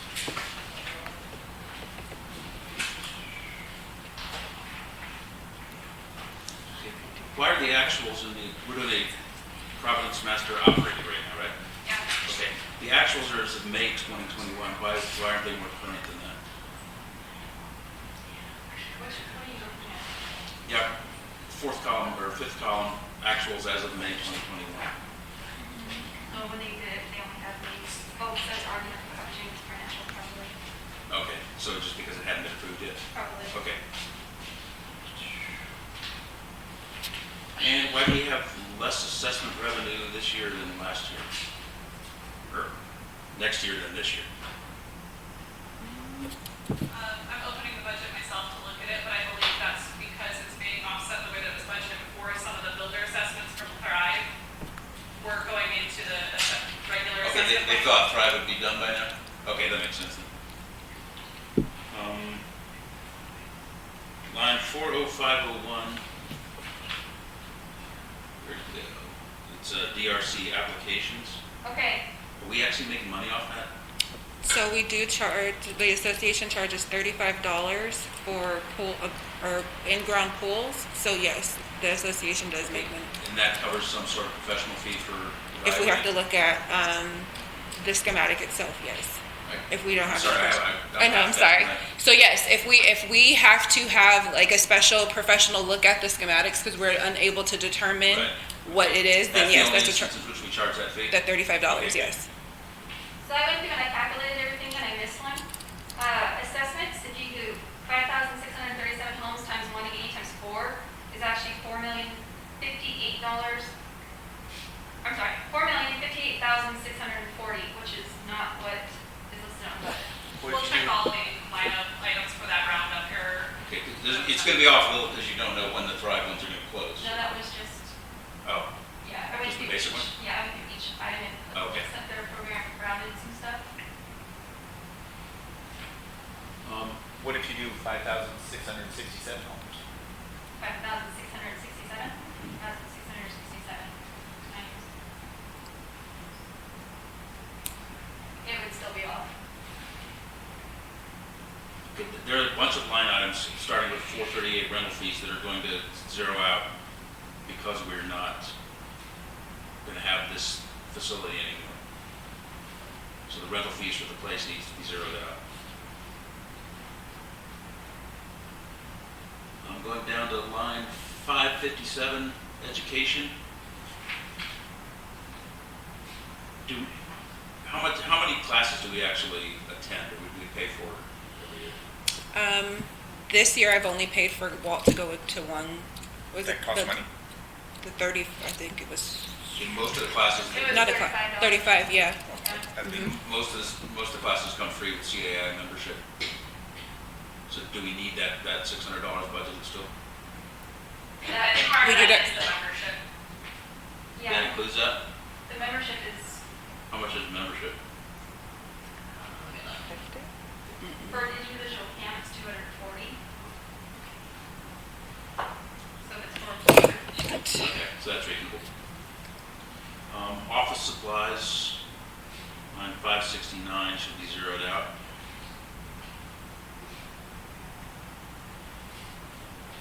It'd be easier if the numbers were in numerical order. If I understand correctly, we won't be paying for office supplies under the new arrangement.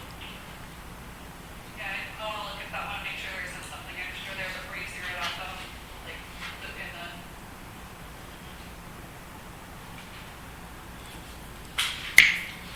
We can always say that we can negotiate. The radio supplies, do you guys have a radio system? That's We have a sound historically system. closed. We have the sound system. Is that what you're talking about? Radio supplies, $80 a month. Probably the walkie-talkies.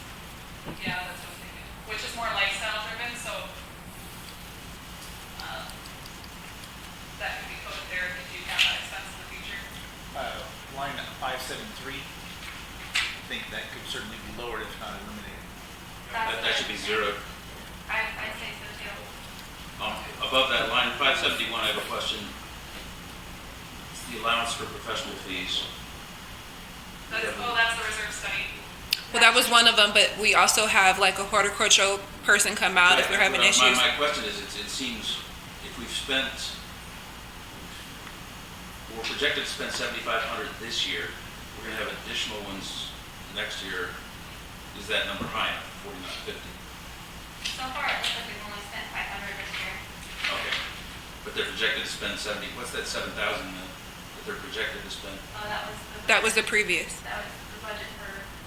2021. Right, what I'm saying is though, if we're spending 7,500 in 2021, and we're doing a little more in 2022, It's not sure. it should be higher. What am I missing? So there's biannual landscaping inspection, an update to the reserve study, which we should talk about, and then park equipment inspections quarterly. Right. Is the 7,500 that we're projected to spend this year too high? Are we not gonna spend that?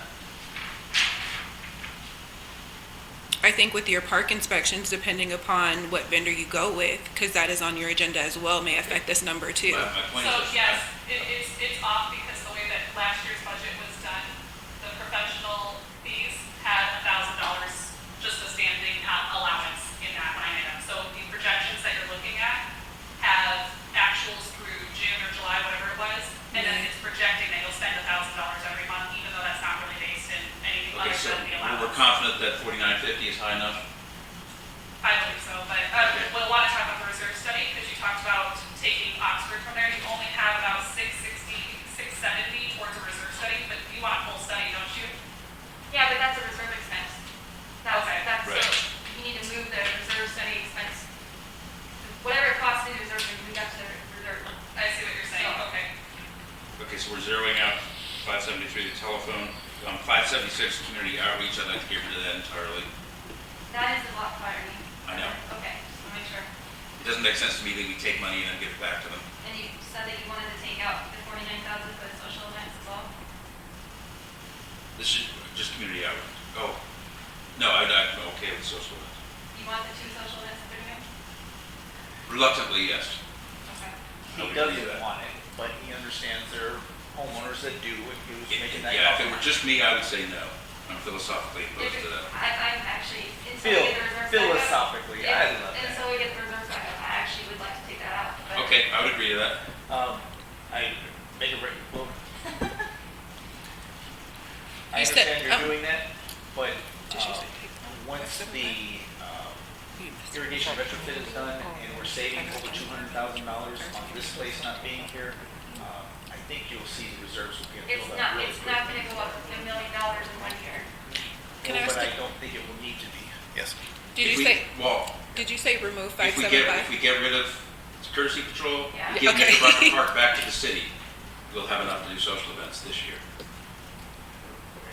We can't decide on those because they're not on the agenda, but if you want to consider that, that would save almost $1 million. My, as I didn't explain it well enough last meeting, talking with our reserve study guy that we hired, he said that once those things are paid for, then you start incrementally adding them back in. You know, like it's a 10-year plan, if like the irrigation lasts for 10 Right, years. we're not getting up to and you 70% pay for until it. 2027 right now. 70% is the threshold of being That's well-funded. with the understanding that we spaced out the landscape project. We So- did it all this year. So, Right, so we're even farther behind. so what happens is. As you know. Okay, so we took the money for that landscape irrigation, we fast-tracked that. So that means that we took money from other items from the reserve in order to pay for landscaping. We can't just leave it that way. We have to put the money back in that we spent on the irrigation that we took from other things. If you consider the reserve study is $2.5 million, that includes the landscape. But it Right. did not include us fast-tracking the landscape. The reserve Right. study called for 1 a year. So Exactly. And we took more money out this year than the reserve study called for because we fast tracked it, which means we have to put more money back in order to catch back up to the reserve study. Okay, I disagree only with the knowledge that I learned from the reserve study specialist. Once the landscape is done and you get a new reserve study done, then you'll see where you're at. And then you can always have the events, right? If the reserve is 100% funded or 70%, as Phil suggested earlier this year, and you have the events. Right? Or, more importantly, this is 2021, lifestyle events were budgeted. The board of directors, us, we opted not to have those events. So may I suggest leaving the line item there for the social events, those two events. And when it comes to that time, you both will still be on the board. You can say, no, we don't want to do it because the reserve is not properly funded. How about that? Just because there's money to spend it. Yeah, I don't know Okay. opposed to that. We can leave that in. Thank you.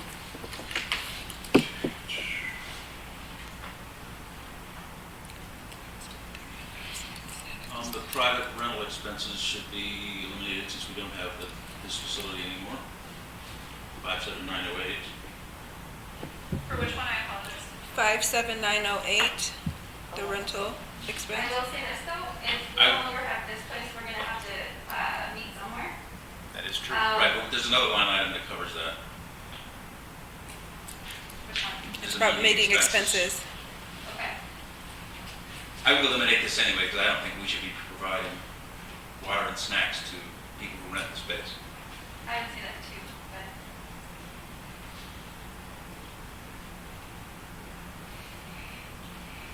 Okay, the Providence e-store, are we still doing that, and is it still, are people making purchases? It is still active. I don't know I haven't seen anybody purchase anything in a while. I think we could do away with that part of the web hosting if, I don't know if that's an additional cost, but It was like $29. we don't need to have it up, it's not being used. What is Robly? Robly is what we utilize to send out all of the communications to the homeowners. That's how we create the graphics, your board weekly updates, those are all sent through Robly. Okay, so You're yes, the Gazette. That would be something that needs to be on Exhibit A then. We got Yeah, it. thumbs up. So, It's kind of like MailChimp. They use Robly. Okay. Well, so, Robly you pay directly, just so we're all kind of clear on how it's structured. Robly is a direct pay from the association, or maybe perhaps through credit card expense, so maybe it's changed that way, but, it's not passed through to CCMC, so, but it can be, and that's how we can approach it in the. okay, so when you have non-onsite management, you just have an office, your associations aren't paying for each individual software. The management company just has the software, and you adjust your management contract based off of that. So when you have on-site management, we're being charged for every little single thing because CCMC did not pay for that software, so we're paying for it. So that's why I said it needs to be in the contract, but some of this stuff, it's kind of debatable whether or not we actually really need it or Yeah, not. we'll go through it in detail when we do evaluate the Exhibit A, and we'll have everything that you currently pay directly and anything that's a pass-through, so that we can kind of reevaluate the structure and decide if it needs to be different with all of these changes. Okay. So, would you like to leave that in there in the budget, not knowing how that conversation will shake out just yet, because we haven't gotten there? Yeah, I'll leave that in. Okay. That The was, e-store removed. my questioning on that was just for information because I didn't know what those things were. You're removing e-store though, correct? Okay. Yes. Thank you. I believe it's $29 a month, but if nobody's using it, then we should not. We should have it. Okay, going down to 697 vehicle maintenance. Since you're not going to be on site, Can we go back to web hosting for a minute? sure. The traditions part is still budgeted in there. Yeah, we didn't renew that, so that should be taken out.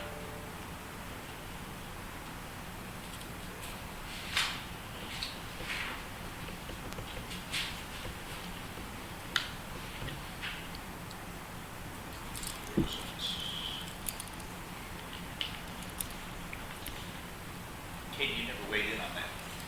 Vehicle maintenance, do you, The traditions card? gone. We did that the last meeting. Or we did it, no, we did it online. We did an email. By There was an email, but there was no consensus from the board as far as Bill what and I, or- what we were gonna do, and August 31st is Right, when you were I supposed to thought renew the goal it. was to renew, it expired though, right? It expired on the don't have it. 31st, correct. I think it was actually, you guys were talking about paying the invoice, and it just wasn't approved to pay, was how it was kind of treated. Neil and I believe, said yes, and you said yes, provided that it does what you said it does. That is that the homeowners who Homeowners pay go for to it. events such as like the Stars. I said I would approve it if it were restructured where homeowners paid to get their physician's card. And then we funded events out of that amount of money. But that hasn't happened either. Not funding events, I didn't know that aspect of it. That's what I said. Okay. I've been proposing that for years. Okay, line 697, vehicle maintenance. I know there's a mileage provision in Exhibit A now too that needs to be more fleshed out, but do you foresee using the vehicle that we have now or using other vehicles and charging us mileage for them? I think we proposed to get rid of the vehicle. Okay, I would take that line item out. Should we leave it in just so that we can talk that through, the pros and cons on Okay, that? Well, I will say this, there was one at 57901 mileage auto, that would be where you should budget, if we're not gonna provide the vehicle anymore in CCMC, that's where the mileage, that's where we should be reimbursing for mileage. Yeah. Right. So I don't think $420 is gonna be enough for that, honestly. What line, how far down is it? So take It's right after 576 community outreach. Okay. 57901. You said 579. Okay, so, Yeah. 420 definitely will not be enough. So So take, you want to take the vehicle allowance, put it towards that, and then that way you still have the same dollar amount, but we kind of know the intention? Yeah. Yeah, that's fine.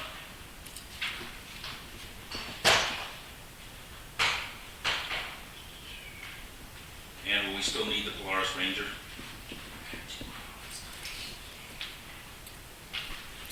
I think, I don't have a truck, so to go behind some of these communities to see if there's violations on the back, Okay. I wouldn't feel comfortable driving my personal vehicle. Where do we store that now? Is that in the Huckleberry storage area? It is, it's in the enclosure. Right. Well, that would be conversation with your employer, what you would use in order to drive it back there, but. Yeah, so we're not obligated to provide that. Right. So what? so we will have that listed So in the that would be contract. something that we would need to negotiate with CCMC if we're gonna keep the Polaris on.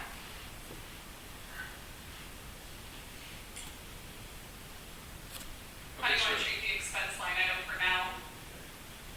Where is that at? I think it- That's in the 697. The 697.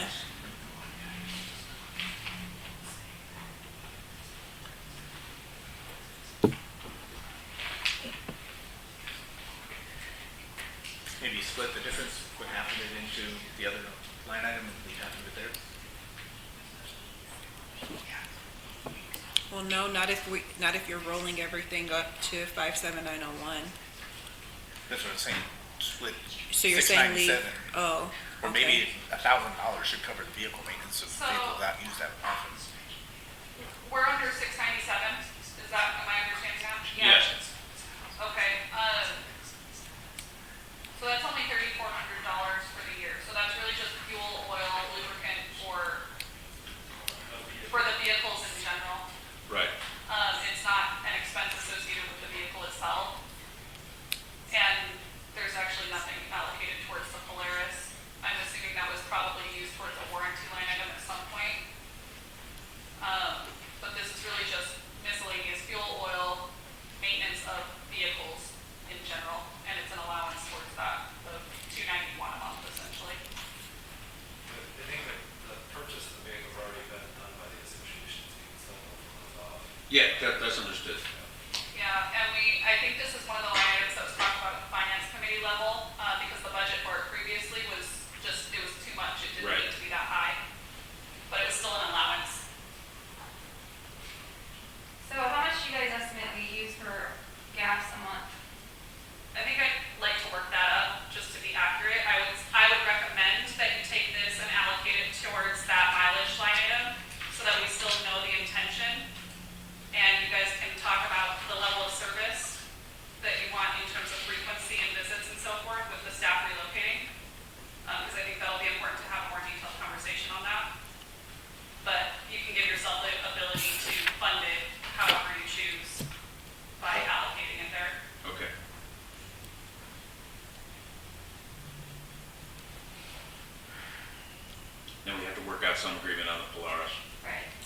CCMPC could rent it from us.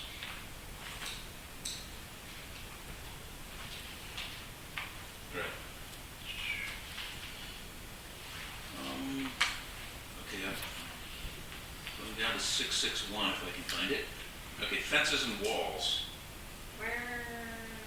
This is going down quite a bit. So if there's anything in between, bring it up.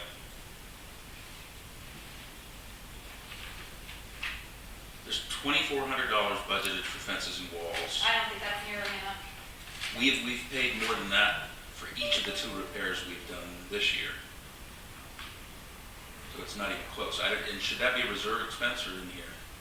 Depends on what it is. Because I don't see anything in reserves or this that covers. I personally think it's a reserve expense. And that's another question I had too. On all the financials I saw, it looks like we've spent $300 so far on fences and walls this year. But I know we've approved 2 different projects that were both over $2,000.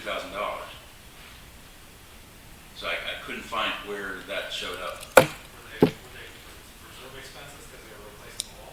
I couldn't find them in either one. There was one we did up on Elkhorn and another one on Promenade. Hold on. And they were how much each, would you say? They were in the 2,500. thousands. Okay. I don't remember off the top of my head. They seemed highly expensive to me for what we did. Did you guys not have an insurance policy for the walls, like for sudden accidents and stuff? It's not, those aren't the issues. So do you want to increase fences and walls and operating, or just rely on reserves? Do you have a thought process on that?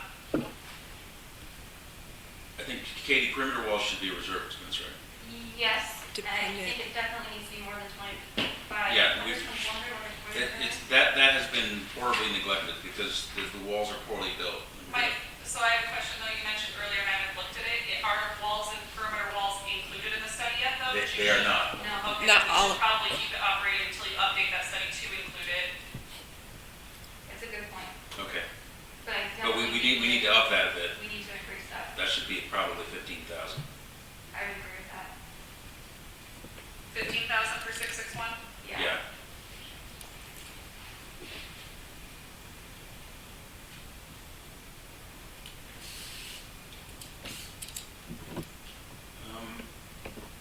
Storm maintenance too,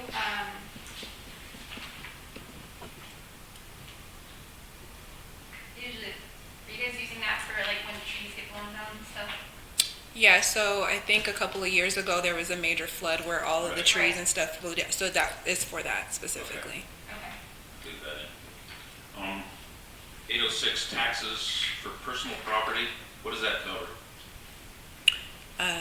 The personal property, I believe, was this space for property tax, Okay, but that would okay, we can zero out. We can zero that out then, because we're not gonna have that. 702 signs, the monument signage. Are those in the reserve study? Because that should be a reserve expense. Yeah. So we should move that to the reserve. But you have signs here, like in your parks and stuff like that. Yeah, that's what it is. So your message boards and stuff that sometimes get vandalized would go Right. to that item. But this, Okay, just, this, because the narrative says monument signage. yeah, the narrative too. says monument Okay. signage. And then it says increased budget in March and October to move monument signage solar panels to ensure sun exposure for illumination. That I would say would be a reserve item as well. Even though it's a maintenance thing, just like move them to get better direction in the sun. It's not really repair or replacement. I personally would say that. Either one, I don't care.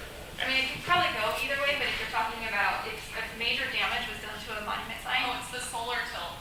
Yeah, that's what they're talking about. Yeah. Sorry, I'm sorry. Yeah. Okay. I mean, the solar tilt would be, it could go either way. I But prefer it if in regular damage operating. was done to a monument signage, that would be reserved. Reserve, yeah, yeah. Yeah, it's budgeted as a two-time a year expense, so it would be, for vandalism, it would be kind of treated as the allowance for that purpose. Okay, that's all I have for that. Monument signs are in the reserve study, by the way. parks. I don't see it in there. In the reserve study. Oh, right, got it, okay. I'm looking at what, where's that?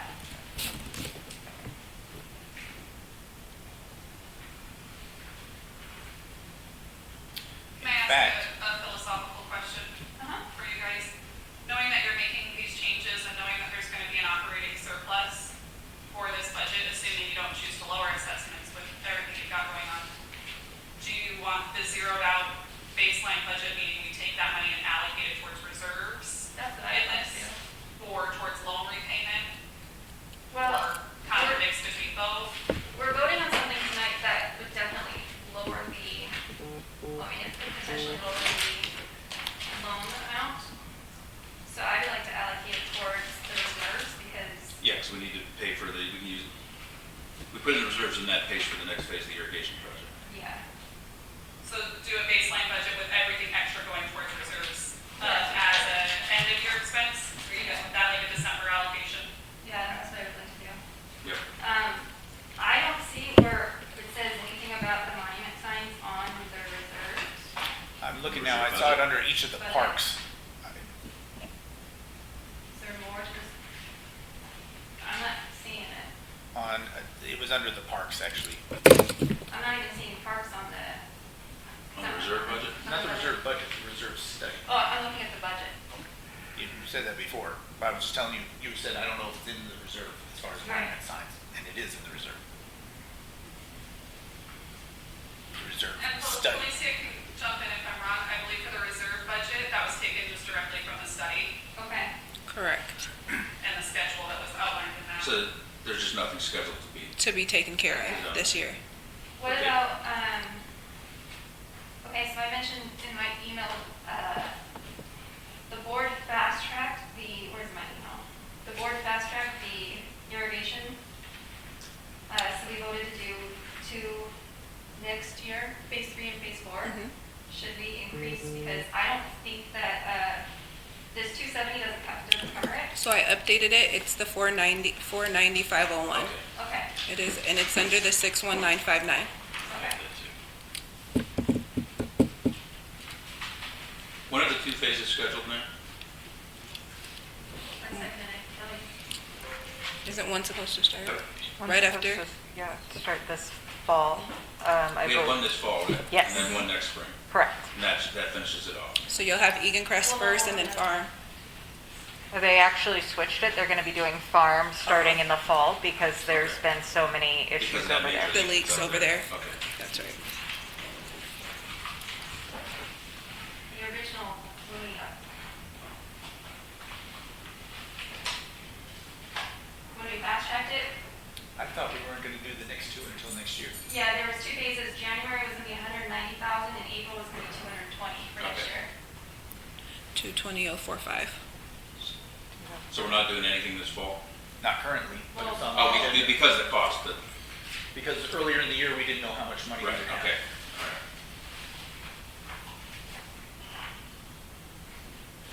Do we want to accelerate that? That's why it's on the agenda. Okay. It's actually the next. Okay, going back to what are we on now? The reserve budget for the master, right? Yes. Okay, that 63705, the camera system for here can be zeroed out.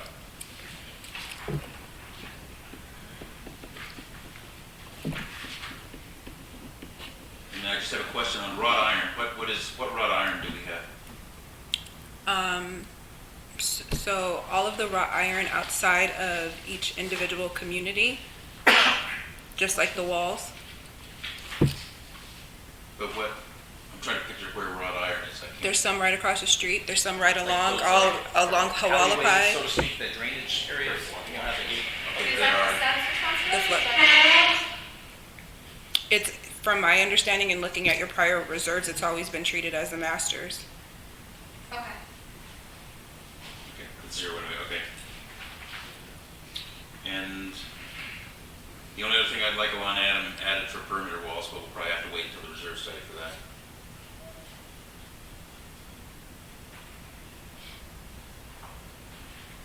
There were no changes to the reserve budget. I apologize. I thought The 63705 camera will be zeroed out. Thank you. Okay, now we're doing reserve for Oxford and Easton. Oh, do you want to approve all of those? Oh, okay. What, Like we did the Yeah. last one? Yeah. I make a motion to approve the budget with those changes. Second. Any further discussion? All in favor? Aye.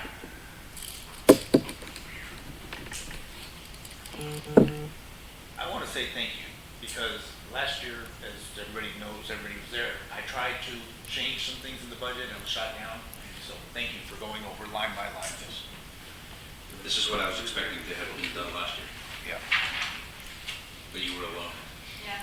And I do appreciate you wanting to do that because I know you were shut down pretty fast on that. I just think back to it because I got so frustrated. I was like, I can't even argue. Because what you guys saw in the meeting was one thing, but the meeting before in the executive session, we finished early, and I said, hey, let's talk about some of these things, you know, so we don't take up too much time for the homeowners. And That would have been improper. well, it's just like when You should do, email you shouldn't do, suggestions, stuff like that. I mean, that would be holding a meeting without proper notice and Okay. allowing the homeowners to attend. Oxford Commons Reserve. That's on Where, that. okay, I can't find that, where is it in relation to the others? It's right behind, the Providence Reserve.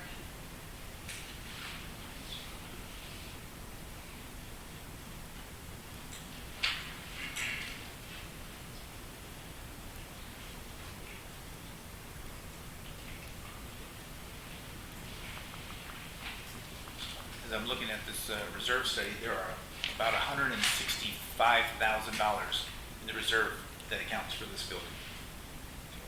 Take that out of there. The reserve study, not the reserve budget. That'll definitely help. I don't have anything for Oxford Reserves, No, I don't either. so make a motion to approve Oxford Reserve budget. Second. All in favor? Aye. Aye. Easton Place.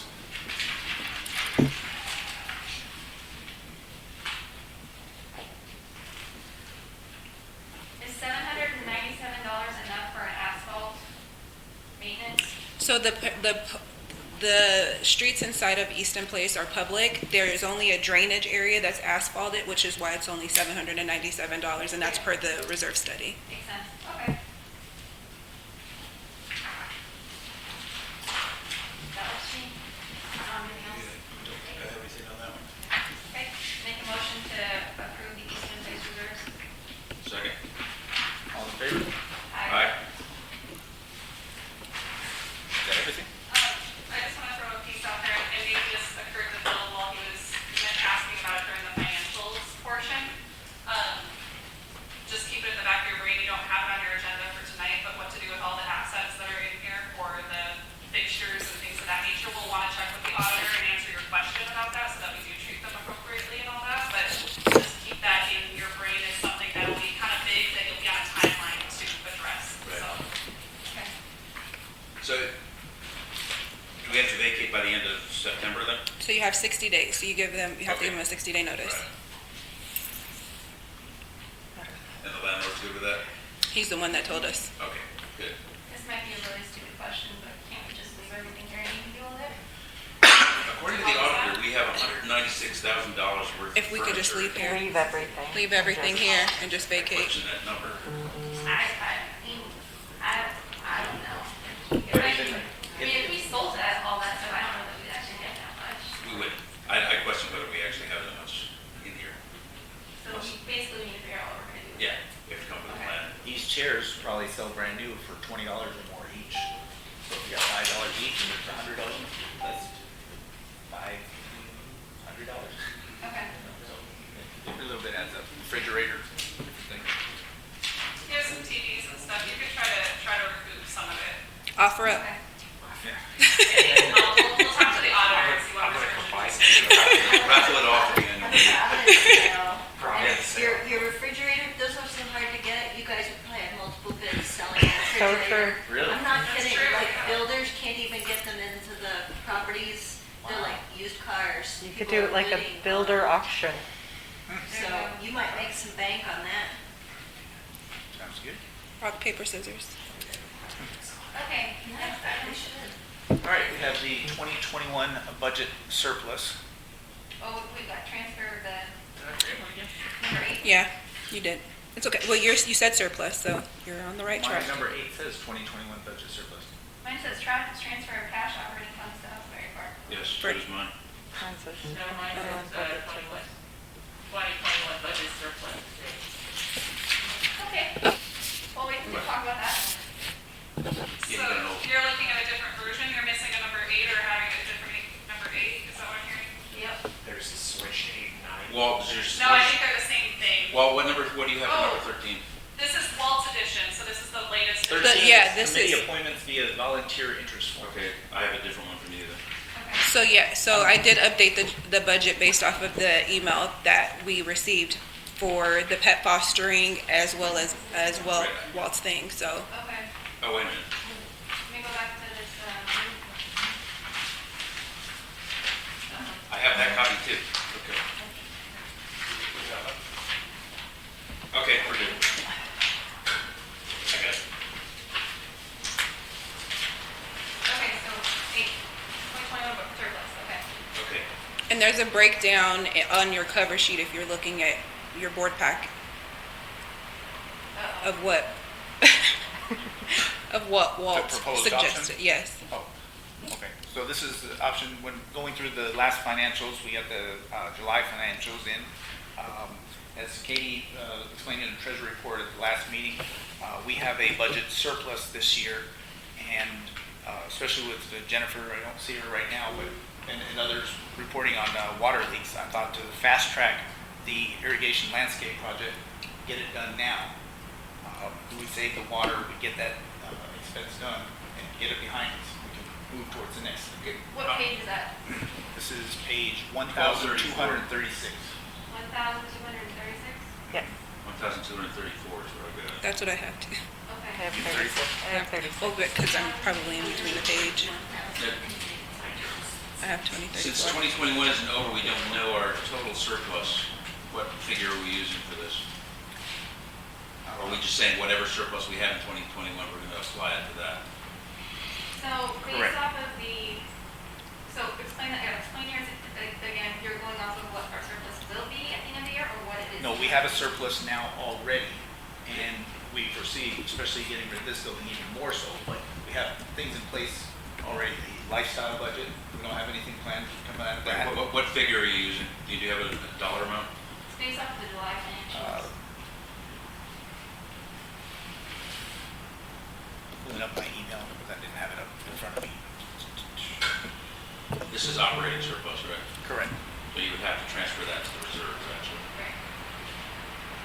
Well, you can spend the money, you don't have to spend money from a reserve account, you can spend it from operating account. You can, but the CPAs like to have you transfer the money to the reserve and then pay for it Yeah. out of the reserve. Okay. Okay, so we have under budget 275,000 on administrative expenses, 178,000 on contract services. We also have 121,000 more income revenue than expected. This totals to $574,000. $574,000, that's as of July. Unfortunately, we are over budget on utilities by $188,000. Because of the water again. But that shortfall still shows we're under budget by $386,000 so far as of August, the July financials, July 31st. Felicia, what's the balance on the loan now, do you know? Should be 200 something. It's Like 111 or I think something it's like that? 110 or 111,000. 143. Okay, thank you. So Brightview's proposal to us earlier, when they said that they could start the next phases as soon after Labor Day as possible, that we would pay for them as they're done. So if you say it takes 2 months, then it would come due in November, and then the following, they'd be working on the next phase would come due early next year. Okay, and this surplus would be plenty to pay for this, yes, next phase. The question is though, if they can do it, because at this point, Right, if they haven't allocated their manpower elsewhere. right. And if Since this they came up, could have you do had a it, they discussion might with them charge about that? more.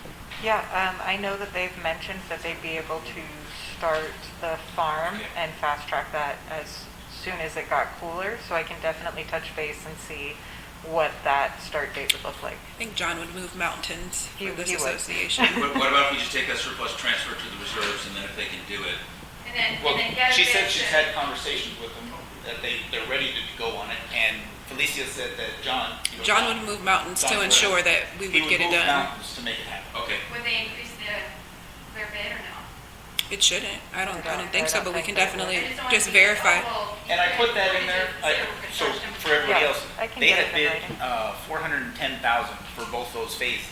And I understand the world today, things are more expensive, so I said, well, maybe it's gonna cost an extra 20%. Shh, don't tell them that. That would be 492,000. We already have 386. Saving money from this, we can come up with the rest, aside from all the lifestyle and other stuff. Yeah, I'm good with that. Okay, I make a motion to approve that. So, so we're going to move the money to the reserves for the irrigation pending that they do it for the same price as they agreed to for next year? Is that what your motion is, or what exactly is your motion? If you want to move the money to the reserve, Yes. I make a motion that we move our surplus money to the reserve to pay for these landscape irrigation projects, phase 4 and 5. I think it's Three and four. These are our last two phases, and take care of them now. Okay. I second. Okay. Any other discussion? Okay, all in favor? Aye.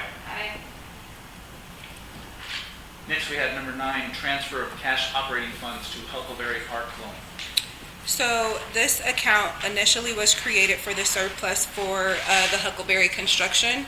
I brought it to the board's attention that you did have those funds sitting. However, after further investigation, looking at the bank recs, that amount is paying for the loan. So essentially, you can move that money over and just make one lump sum of that $36,000 that's still in the account and close it out, and then figure out what other operating account that you want to pay for the loan out of. Okay. So you can fast track that 36. You're saying they'll close out that bank account? Correct. Okay. The Wells That's Fargo the Wells account. Fargo account. Correct. Okay. And we still have the CDs, they come to. Correct. They come due in November. We have 2 Wells Fargo CDs, they're 1.75 interest, which is huge right now, apparently, compared to everything else, 0.05% and such. So in November, those monies will come free, and we can use those to pay the loan. Okay, so we need a Or motion, whatever right? else. I make a motion to move this $36,405 to the loan. Second. Any discussion? All in favor? Aye. Next, we have the draft 2020 annual financial audit.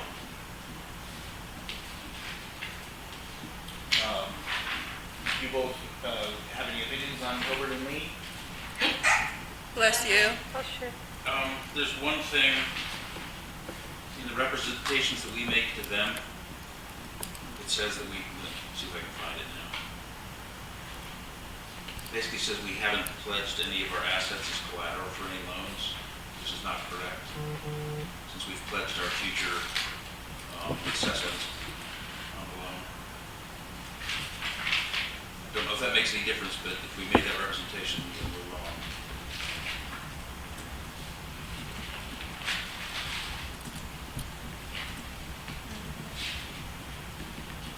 It's in the financial statements that start on page 1239, but I know it's in there somewhere, but I can't find it right now.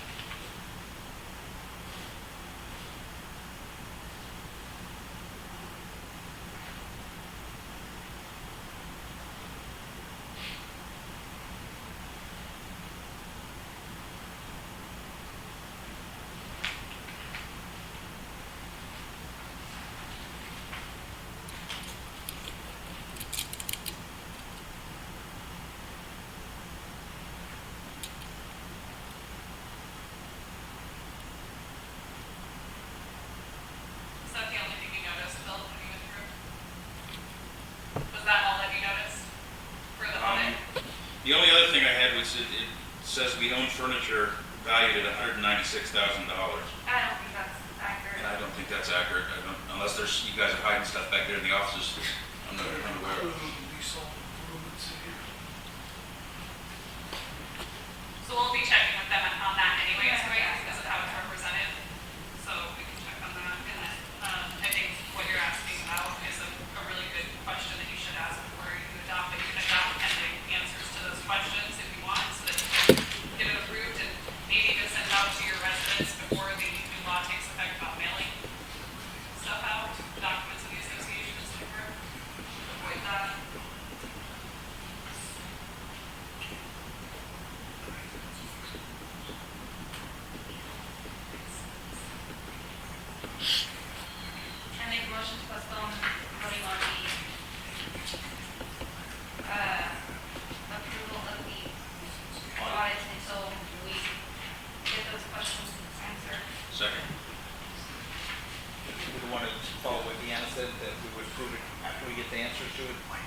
there any time limit on when we have to have this?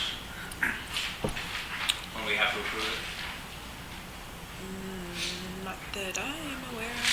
Not that I'm aware of. I don't think that There's there's, a timeline for performing it, but not really adopting it or Okay. approving it. All right, do we have a second on that? yeah. You seconded. All right. Any other discussion? All in favor? Okay. So is that to postpone without a condition or postpone? No condition. No condition. Okay, Well, I said postpone to get our answers, or questions answered, I don't know if that's a condition or not, but, gotcha. okay. You're okay. When the answers are provided, then perhaps we can approve it at that time. See, here we are, number 11, removal of disengaged committee members. That's I believe- automatic. Yeah. So this was on the agenda. After reviewing the committee charters, we found that if anybody misses 3 meetings in a row, they're considered disengaged and automatically out of the committee. So no action is necessary for that. Did I explain that correctly? Yep. Okay. Next, we have number 14, head fostering committee. No, 12. 12 and 13. And 12. 12-2, 2021 election committee charter. That was updated by Phil. Yes. Okay. And this Huh? was provided to the board earlier. Phil had made some changes to it. So number 12, 2021 election committee charter. Right, I think, according to the minutes of the last meeting, we approved that subject to the changes that I had proposed. I've now made those, so I just have to sign it. Okay. One thing in particular I loved in the election committee charter, it has a meet the candidates night. I think that's going to be a lot of fun. We haven't done that in a few years. Number 13, committee of, Can I ask where you want to hold that? Is it here? I don't know. We didn't get that far. I got excited just seeing it on there. I know. Well, Candidates I'm coming to be thinking the really time. questions. Election date is when? November 11th, 10th. 10th. Let's do it at the park. October 1st is the deadline for Volunteer candidate entries. Yeah. statements to be in. So that at least for October, we'll still be here in October. I will say that it says, meet the candidates nights, no later than 5 days after the ballots are mailed to the members. Does that mean that the meeting needs to be held no later than 5 days after the ballots? Or is that just,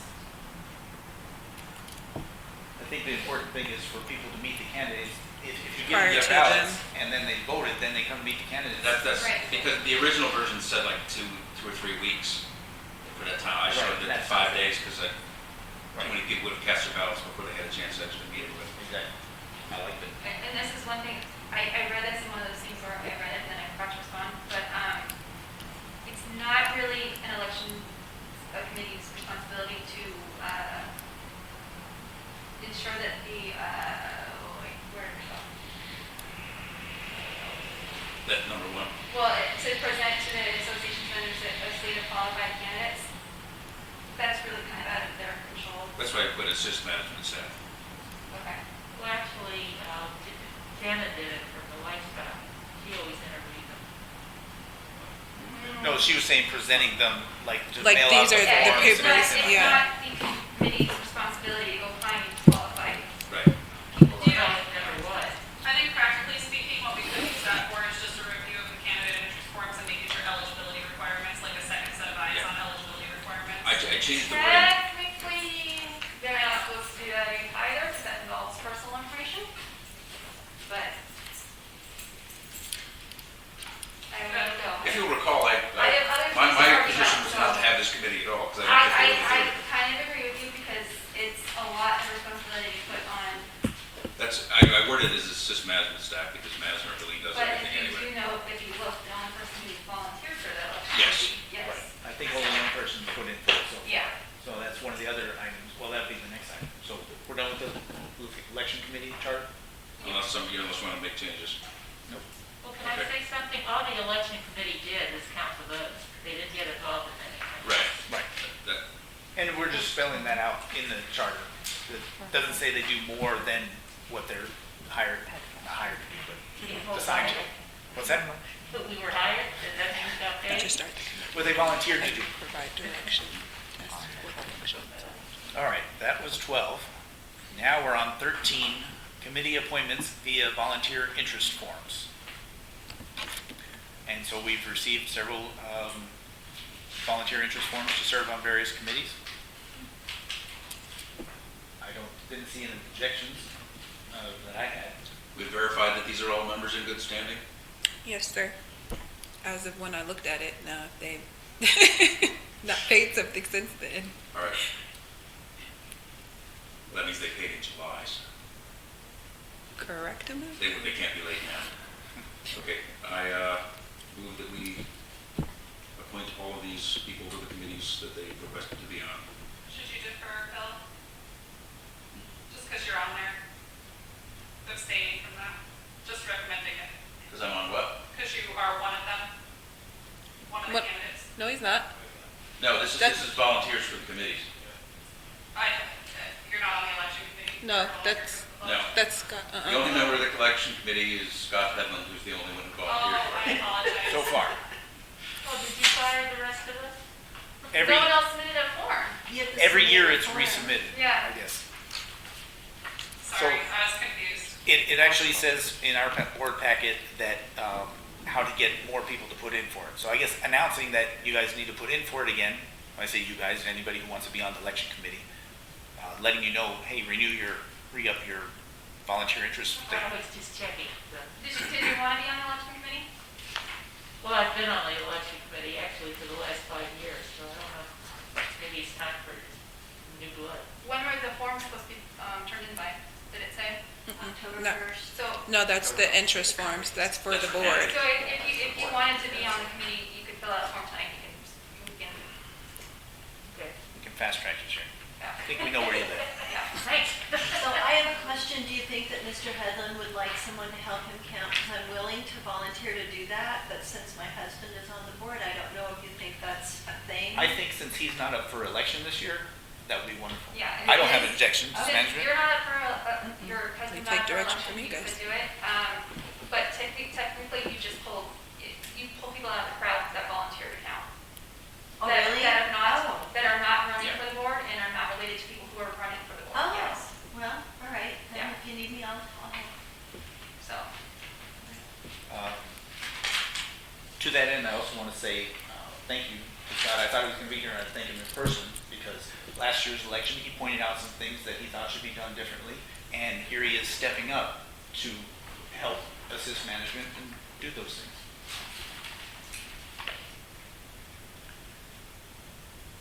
We motion to approve, and do we all say aye? oh, Aye. Well, there was just a motion. No, I didn't second. get a second. Second. Now, all in favor? Aye. Number 14, Pet Fostering Committee. Okay, what this is, Oh, I thought she was going to speak on it. oh, she will, I'll ask her. As a reaction to that fiasco where the marksman turned over the French bulldog to a strange lady in the park, Laura and, what's Dutchie's real name? Anyway, that's what she goes by on Facebook. They thought it'd be a good idea to have an actual list of people who are willing to foster dogs, so when a dog comes up, a marksman can call or text Just a mass to text. have a list of who's available to foster, and they can give the dog there, so we know these people are vetted, they've signed release forms, and we have a procedure, what we're gonna do with these animals. so, alright, I love animals, you guys know I love animals. However, it's not a function of the HOA, True? and if we approve something like this, what's to say that next meeting we're not gonna have somebody say, hey, we need babysitter services for after school. Now, let's have the HOA do it for me, But, babysitter. I mean, the difference with that is we do have, the post orders, I don't know if the Marshall post orders, I didn't get a chance to read through them all, but the Securitas post office orders had sections on what to do with lost animals. As And we much need as to- I hate we- this. And They already I did it, honestly they hate did this, it. it makes my stomach hurt, they really should call animal control.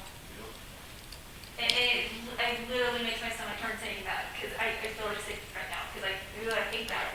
But with after hours, They really should. Do you know how long it takes animal control to get up here to get? I and if don't it's know, after hours, they won't come. Also, I are don't know. They stop at 5 o'clock. But, Are you doing just dogs and not cats? No. and. Whatever's found. That's on Okay, animal control only comes for dogs.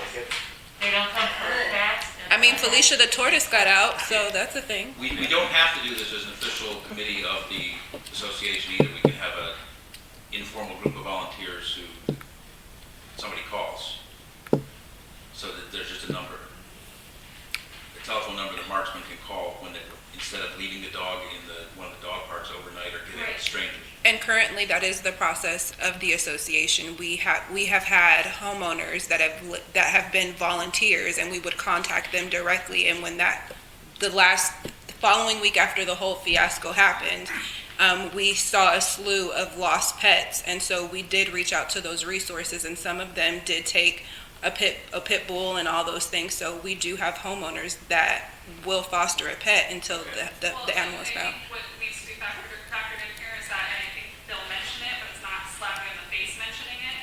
Marksman disagrees with that part of your post orders. Yes. So regardless of what you come up with, they're asking you to do something different because they don't want to do this They have fostering that program, liability. whether it's sanctioned or not.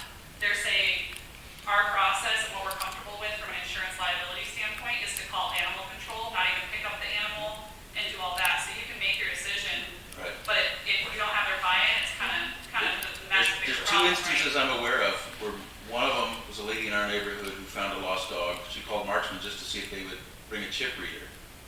And the Marksman guy said she had to give him the dog, or she had to come down here and fill out a bunch of paperwork. And it took me going over there and telling him, no, that's not how this works. You can't tell her what to do with the dog she found. And then the other instance was when they gave the French Bulldog to a strange lady at the park. So they're not following, so far, any process really. They're just making things up Well, as that's they go. kind of Admittedly, where they're these new. might be that resident resource, like to do it, just hit the pavement as residents through resident Facebook pages and Okay. stuff like that and say, hey, this is what we do, what we're willing to do. If you find a pet, call us directly as opposed to Marksman. Yeah. Because in the past, courtesy patrol has helped find numerous animals home, back to Yeah. their regular homes. And so it's, again, we know it's not security, it's a courtesy for homeowners. Marksman is new with us, and so they don't understand those post orders and such. And But again, it's the same thing where you're, just like when the post office said that it's a courtesy patrol needs to fix irrigation emitters. They're a courtesy patrol company, not a landscaper, so they shouldn't be doing stuff like that. So Right, I think we took that out now. they So- shouldn't, Would you object to an informal group of homeowners? that- no, informal, such you as can't Congress? control what informal But owners it would do. it would take some communication between the association staff or security to that. So my sub-association puts in their newsletter how we have a neighbor, homeowner who does Friday night barbecue night, right? And he's out there by his house and people go and they have fun, whatever. The association's not endorsing it, it's not sponsoring it, it's not having any liability. I would say that the fact that they put them in the newsletter means That they're is, endorsing it. yeah. Which means if something happens, the association. They can go back to them and say, well, you said in this right here that this is where I can go. It's kind of one of those things where if it's happening informally, that's fine, but the HOA can't. I've seen on their Facebook page, they post lost animals or found animals too. I've seen that on your, And the Gazette, too, I think. yeah, so they would have to stop doing that really, wouldn't they? Yeah. And I don't want them to start to stop Well, we doing that. just put the kibosh on all the animals. Here you go. Hate dogs. It's literally Not how making I my listen stomach to hurt. this story. I find dogs all the time, Okay. I take care of them, I don't just. I Then- understand then that it's I just, propose we don't take any action on this, so I'll try to come up with a different proposal for a future meeting. So that would satisfy everybody. Laura, you're nodding there. So huh, what? you're nodding in agreement that that's okay? Yeah, I get it, yeah, I get it. I can certainly stir the pot without you guys.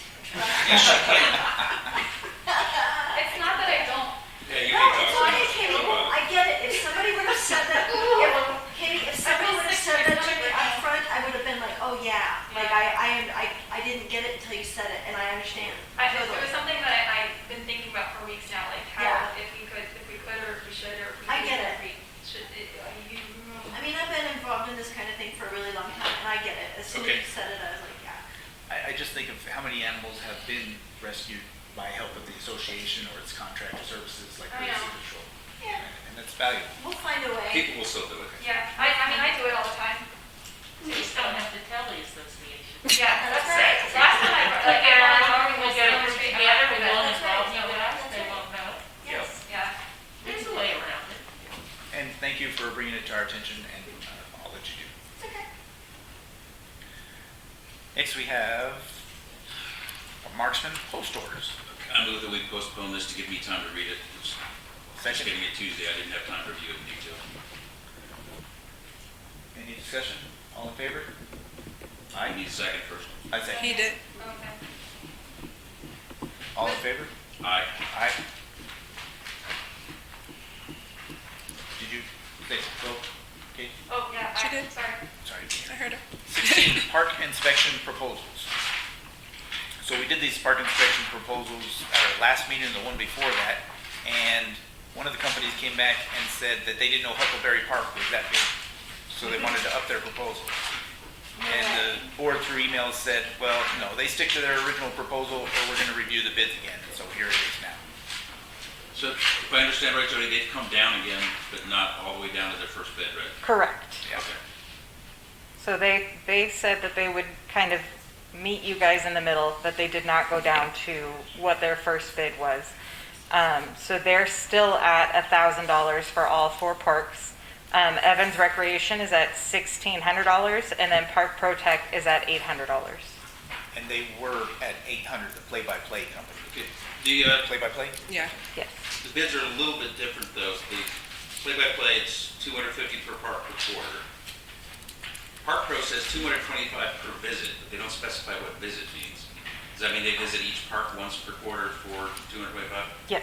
So they're, That's per park, right? $200 per park? and that includes the Oxford Commons? Yes. So they're charging the same for that little park in Oxford Commons as they are for Huckleberry? Yeah. Well, you have to understand too, the association has had a relationship with Park Pro, so that's probably why they're leaving it as is. Which one was it that you didn't like?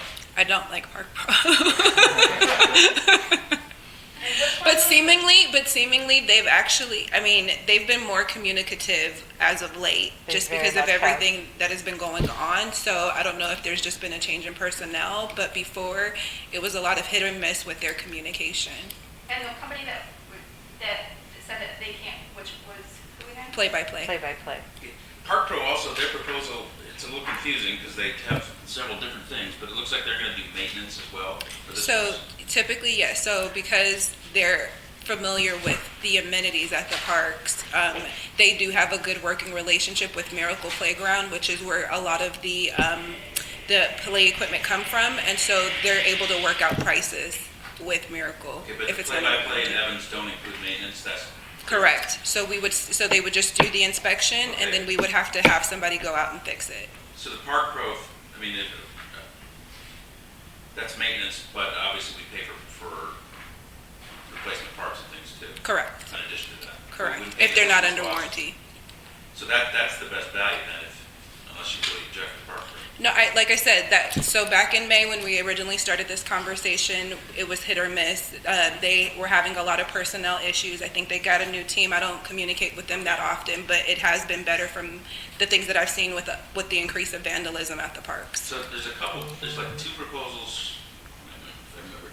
There's one for $225 and another one for $200. What are the differences there? For Park Pro, they just didn't update it, because you guys would go under all 4, they went strictly to 200 instead of 225 for the larger parks and 200 for the lower parks. Okay. I didn't understand why there were so many different agreements. Jody, you speak with Park Pro more often. How have they been with you? I really enjoy them. They're very responsive. So I believe they may have had a change in hands at some point, but they're great. As soon as we have something or a kid needs to get cut out of a swing, anything like that, they try and get out here as quickly as possible. Nice. Okay, I move we accept the Park Pro proposal then. Second.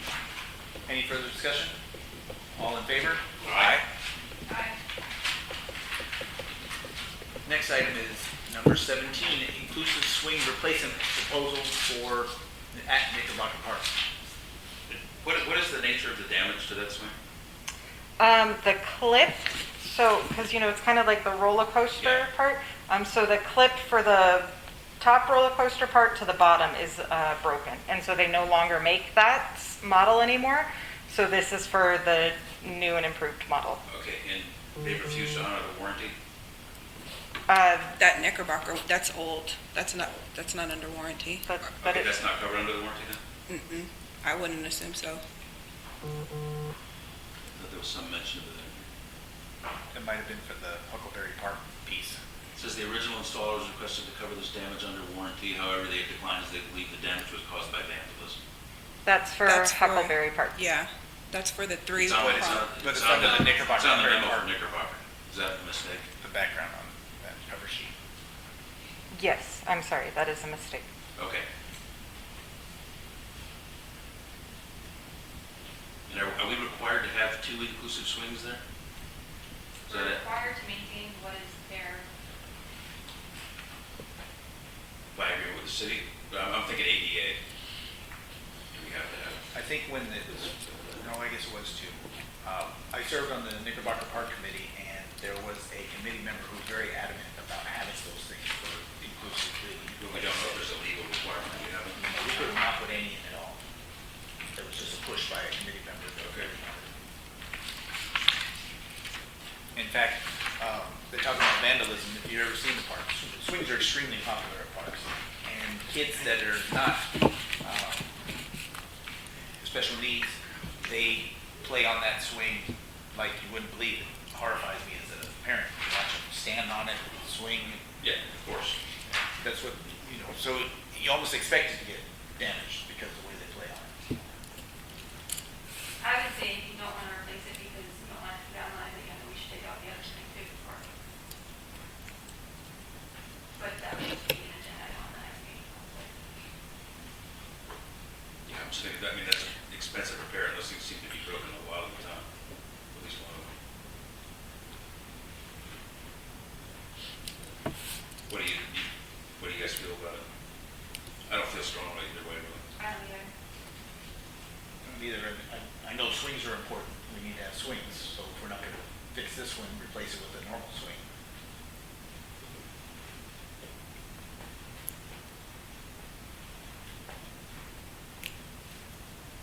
How much is a normal swing? Well, you said that they can't fix the one that's there, so they have to replace it with a new model, right? So it would be what you're talking about. He's just He's talking about just a belt swing. A belt swing is yeah. just a couple of $100. What? A belt swing is just a couple of $100. I think it's usually, I can pull up the last invoice, I think it was like Probably $275 plus the trip charge. Removal. Yeah, about 500. I would be good with that. I'd be good with that too. Okay. Make a motion that we not replace this swing, we replace it with the belt swing. Second. All in favor? Aye.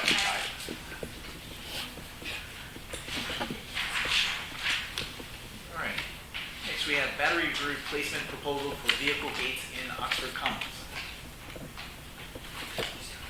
This is comes out of operating, it says it comes out of operating expense, Yeah, for Oxford. $1,068.30. How old are the batteries there? They would have been put in when the builder originally did it, because we haven't done any Any replacements maintenance. on them. Okay, so do you have any idea how long those are supposed to last? I don't know. No, not offhand. Okay. You can ask the AF. My total knowledge of these comes from Googling it yesterday. These are like, the price they're charging us is like for the very best of these. So I hope we're getting that quality, because you can get them quite a bit cheaper. CNS is the pretty good company. Okay. It was within the range of the Google prices. By the time we accept this proposal. Second.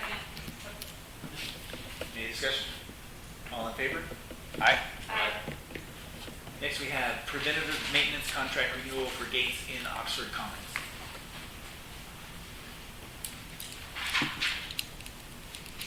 So this is just the contract renewal for the preventative maintenance on both vehicle gates. So this $440 per quarter covers all the maintenance. We don't have to pay anything extra except when something, the battery needs Like a replacing. part. Correct. And we get, I think, better pricing because of the contract. We do, so they actually gave us a discounted price with the battery replacement as an agreement with the Preventative the maintenance. preventative maintenance. cheaper than our contract for gate units for one gate. Yeah, I think gates break down pretty often. And we approve that. Any discussion? All in favor? Aye. Aye. Aye, sorry. I was writing down my notes. Next we have winter holiday decor proposal for Providence Master, Oxford Commons, and Eastern Place. It doesn't say Providence Master on the agenda. On the new agenda, it does. It says it on the thing, but I don't think we can. It does. It does on the I new one. updated it. It says winter holiday decor proposal for Oxford Commons. Oh, on and the Eastern cover Place. sheet, it doesn't say that. On the cover sheet, it doesn't, But on the agenda, it does. And then in the budget impact in the cover sheet at the There bottom. must have been another update after this one then?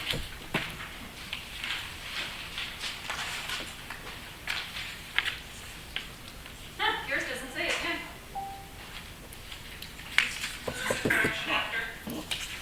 All right. What's our correction on the agenda when you updated for, for? Yes.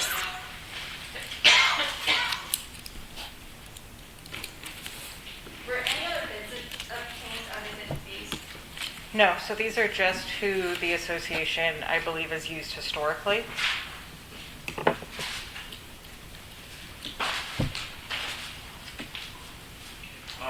Also on the proposal, it has, for Oxford Commons, it has 2020 and 2019, and it has Larry Hartman on there. They basically just use the Are same these one. old, or they're just, They probably just use the same one. They just used the same one. okay.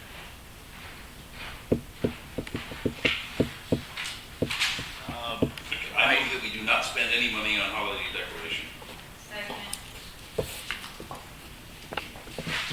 My experience has been that homeowners really care about the winter holiday decorations, and that's one of their biggest things. I mean, in my sub-association, as soon as Thanksgiving hits, they're like, when are the lights going up? When are the lights going up? But for $23,000 in just one area, I think it needs to be bid out more. I don't think that's for one area. And I would, if we're gonna do it, I would eliminate decorating the random streetlights, because you can barely see those. And it just looks sad when there's one streetlight like every 4 blocks. I will say last year, whenever I would drive by the arcade, they were on. That would be bad.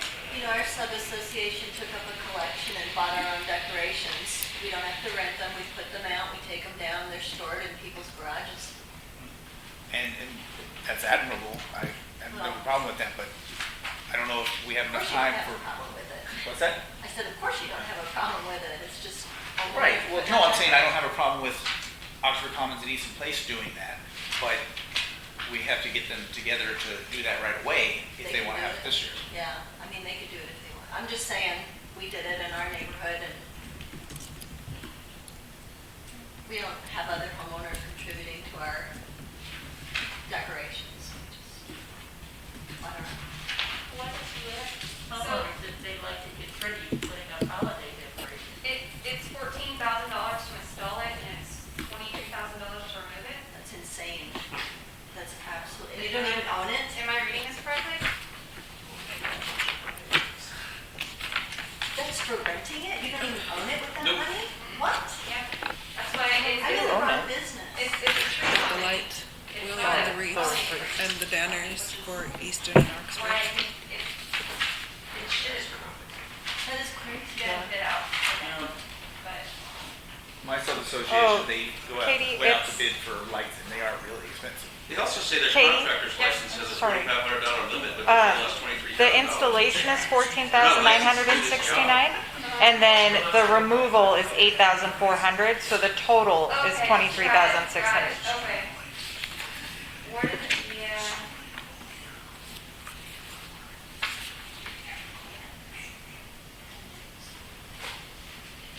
How about we just buy wreaths that put them outside our building, do something? You know, that, maybe you don't, but Providence, one of the earliest years, 2008 or 9, they did put wreaths up on the monument that used to be out on Hualapai, and a homeowner complained because religious reasons and such, and so that's why. That's another reason why I object, is you're taking people's money and you're spending it on decorations for a holiday. They may not celebrate, they may not want. But it is just, that's why it's white lights. They switch to white lights and then don't do wreaths or anything else. Could you take a small amount and allocate it towards promoting communities? The community decorating themselves and homeowners taking it on themselves and maybe putting a little bit towards something to encourage that, if we wanted to, or In just. our current financial situation, I wouldn't spend any money on I would decorations. never do that either. In lieu of that, I think you can still, encouragement just in a communications format to decorate for the holidays. We already do that. Yeah. We have a contest. Light up the night. So we're still doing that? Are there would assume so, I would contests or something? That's what I was thinking of. Yeah, I would, That's Tasha not can on put the that agenda out. though. No, it's just routinely what you are used That's to what, doing. yeah, we do. Light up the night. Is that from the lifestyle budget though? And so that's been nixed? Well, the light up the night, that's the contest, yeah, Oh, okay, just the contest. gotcha. It seems kind of late and Scroogey have to do something for Christmas. Yep, Okay, we'll start calling you Scrooge. that's fine, I'm fine with that. Okay. So there's a motion and a second on the table? To call it Scrooge? What about lowering the budget? And like you said, the promenade lights didn't light up that much, maybe just having lights at the parks, the two big parks. I mean, if we did that out, that would be great, but it's, Yeah, this seems excessive to me. when I found out that you guys are doing holiday lights from a tree service company, I was like, well, that needs to be done at other companies. Okay, Because they're a tree company, they're gonna charge us quite a bit for holiday lights, because I'm sure their main with service not is not. having holiday another lights. board meeting scheduled before, well, until the next year. It also says where he has his Nevada contractor's license number, he says a $4,500 limit. Oh, no, that's 4 million, sorry. Yeah. That's not a period. Okay, never mind.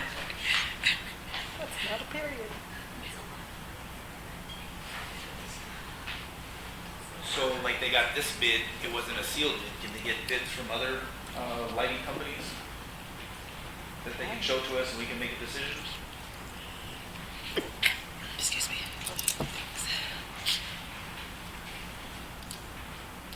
I would say yes, but we would have to schedule a meeting just for that. to Or open the approve bids. unanimously via email? Would you be open to that? Because if it- I'm against it either way. I want to save as much money as we can, and that's not a necessary expense.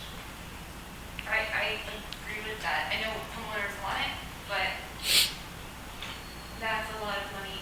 And like I said, last year, every time I drove by, they weren't working.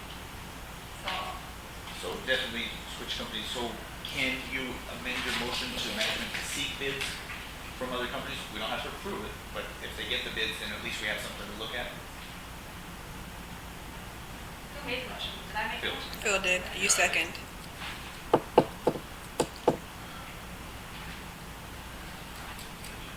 No, let's vote on my motion. Which is to do nothing. To approve Oxford Commons and Easton Place holiday lighting and nothing for Providence? No, he Say said no. nothing. He said no. Nothing for anything. Oh, nothing for any. Yes.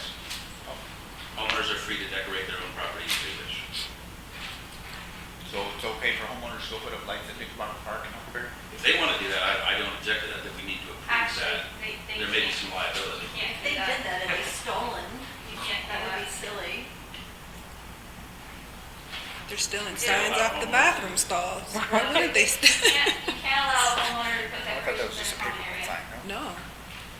That's the- There's the paper sign under that one. It's a common area. You have to get it from the board. Well, that's what I'm saying, we have to approve it. They'd have to propose something that they're going to do, we can still let them do it if we approve. Your insurance will advise against it very Yeah, heavily. it's very, Liability. Wait.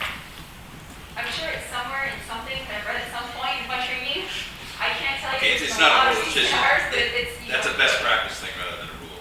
It is somewhere. I will say Okay. that. I just don't remember exactly where it is, but I do know that it's not. All right, So, they can decorate their own property. Well, it's just for liability. If they get hurt, they can say, well, the association Right. said I can go do Right. this, and so now I got hurt, broke, whatever, now I'm coming after you because you said I could do it. right. You can do a release for that, that's easy. I don't think homeowners are gonna run to Knickerbocker. I don't think so Decorated either. Anyway.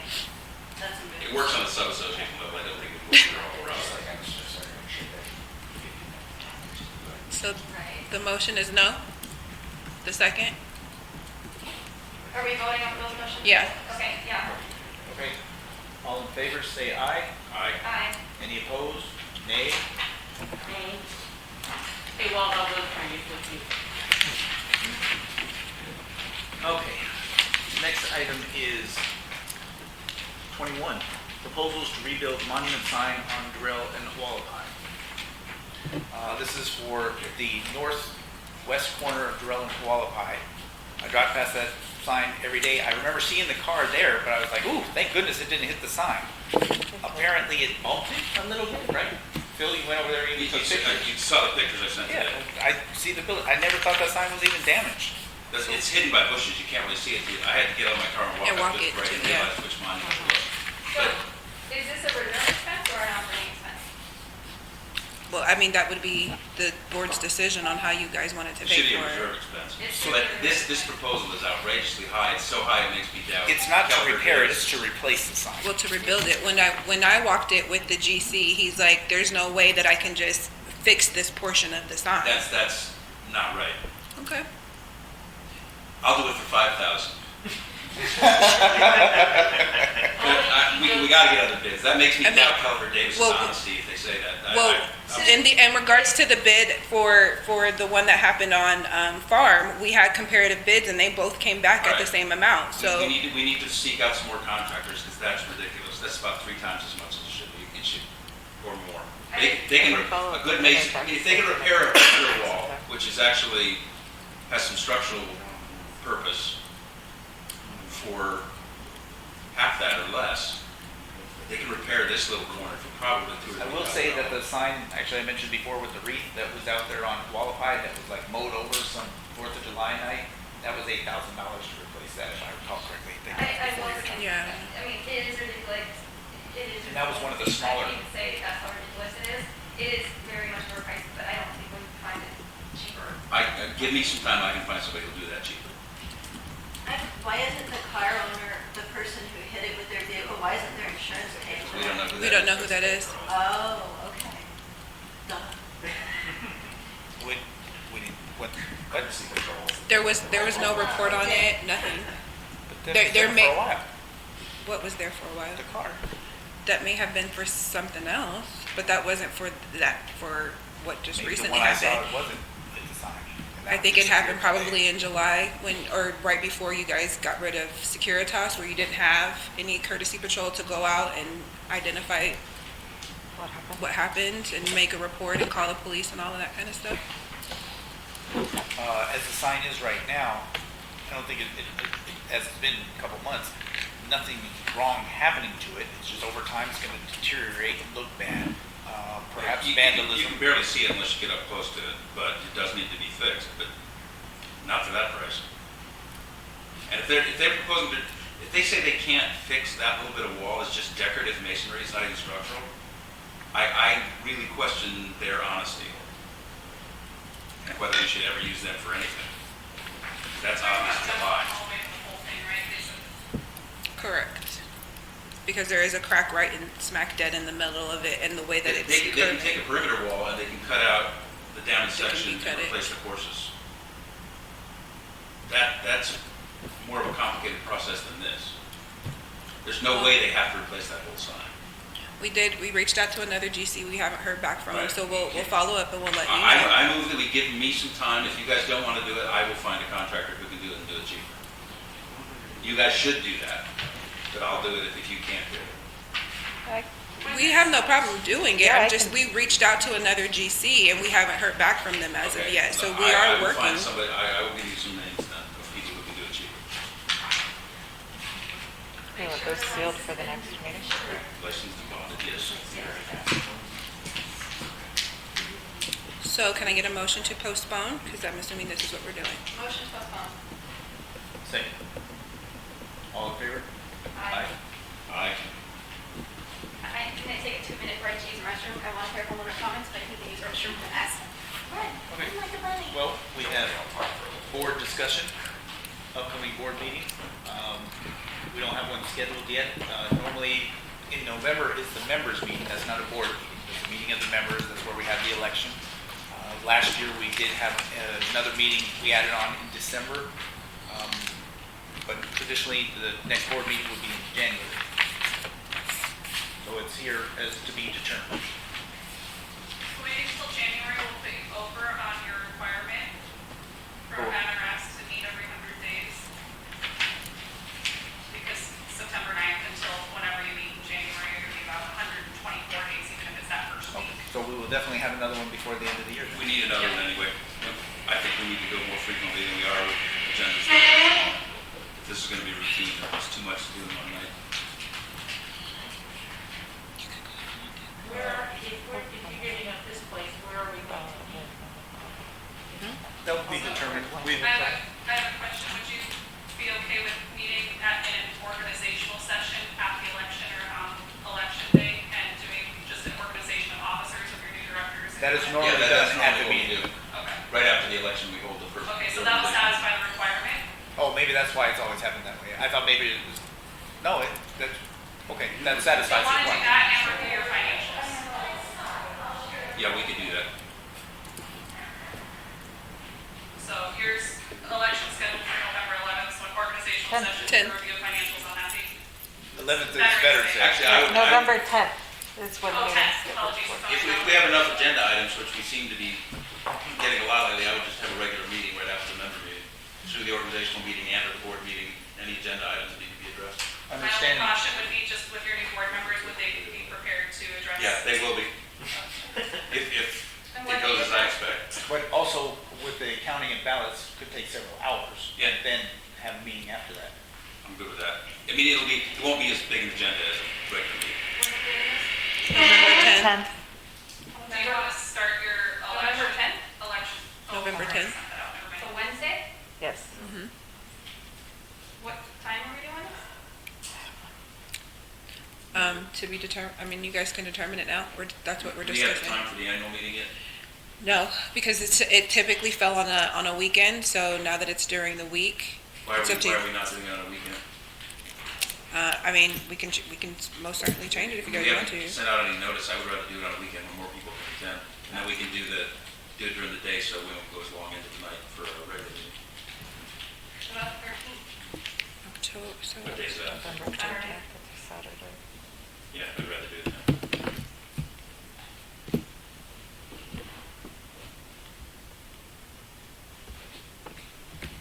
You said the 13th? Yeah.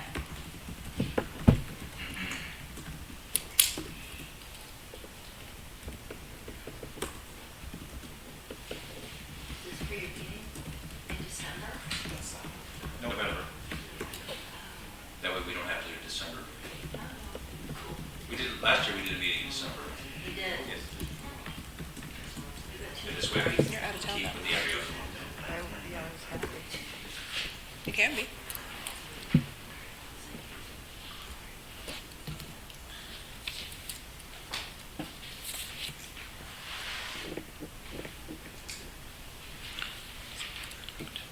So starting with the annual meeting at like 11 a.m.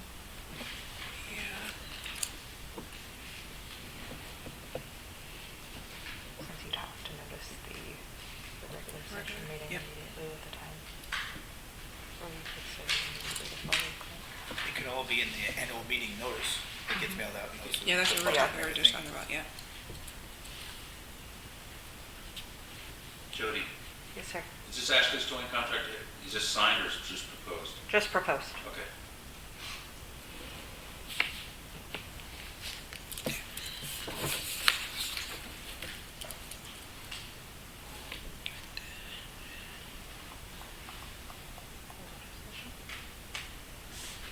Any other discussion?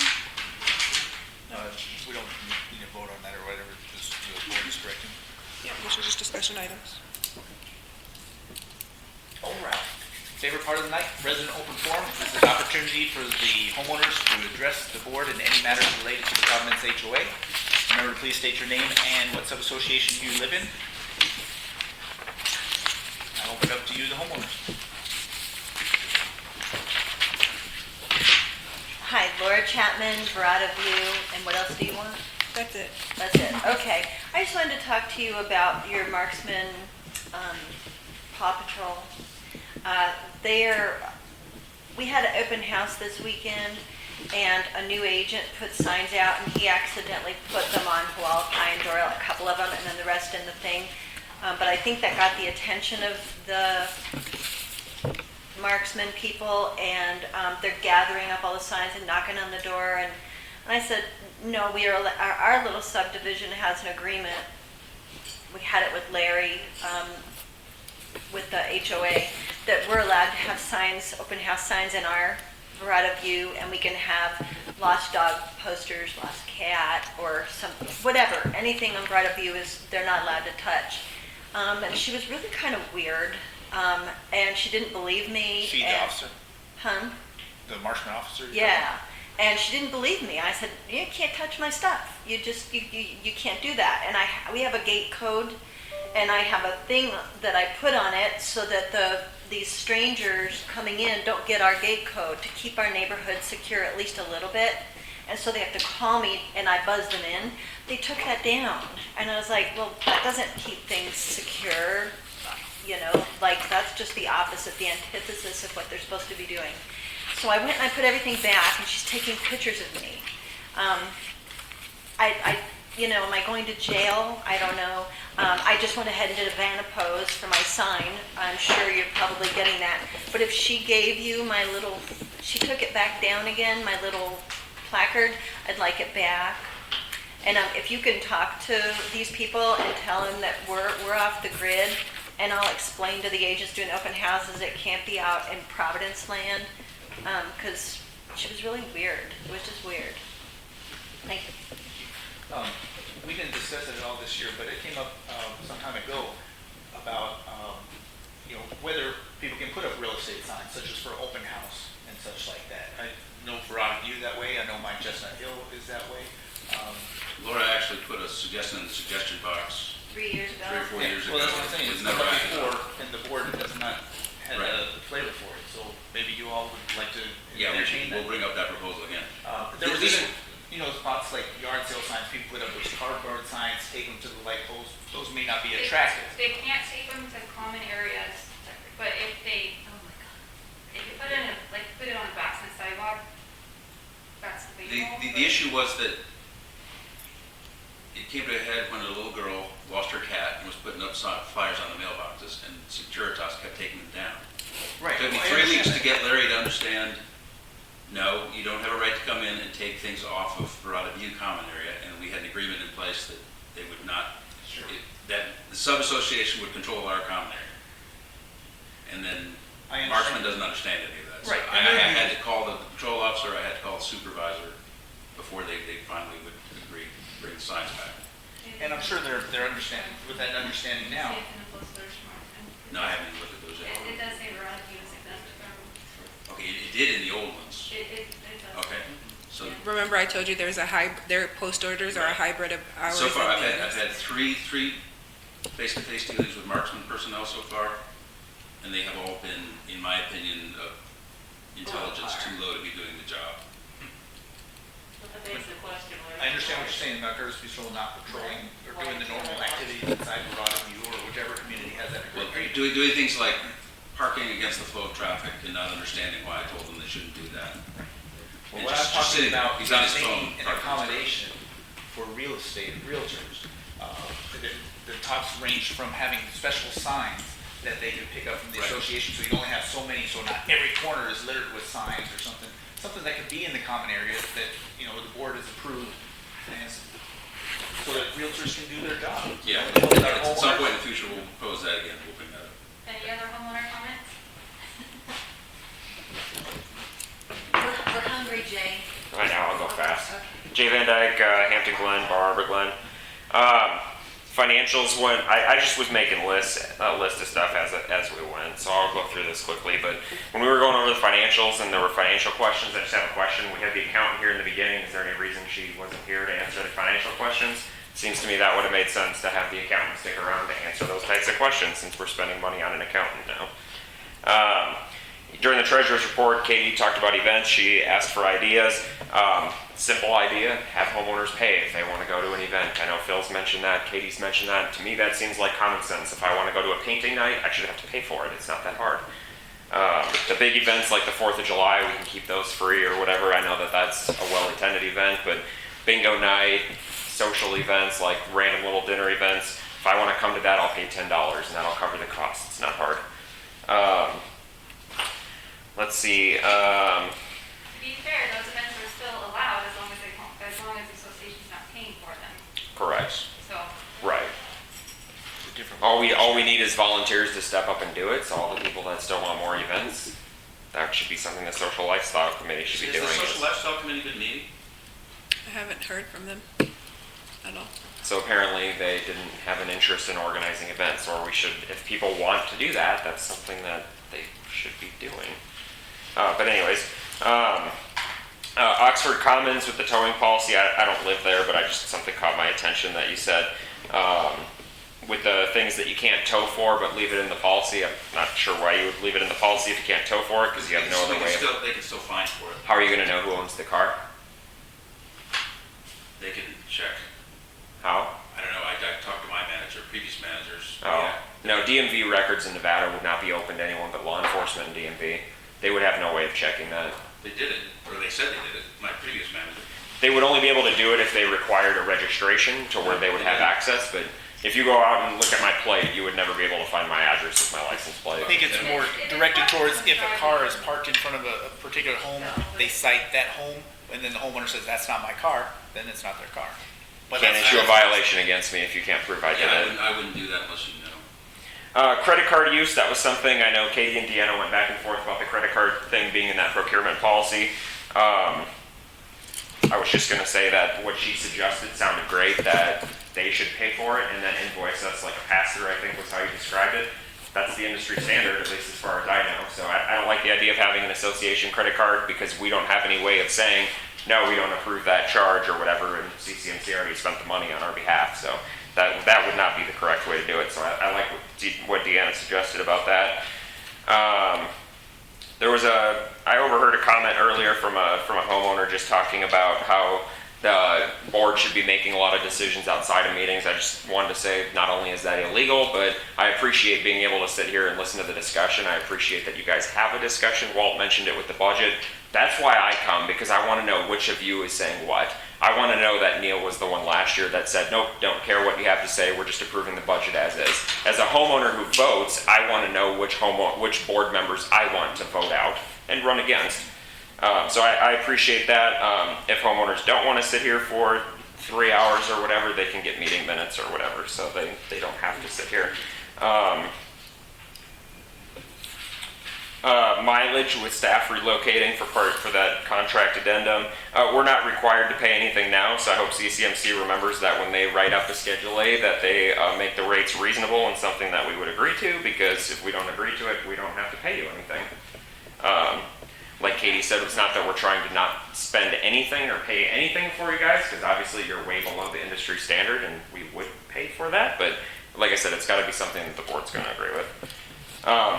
The length of these meetings, Phil mentioned it, it's been mentioned multiple times. I don't know why we continue to have such long board meetings with 20 plus agenda items and then we sit here for 3 hours.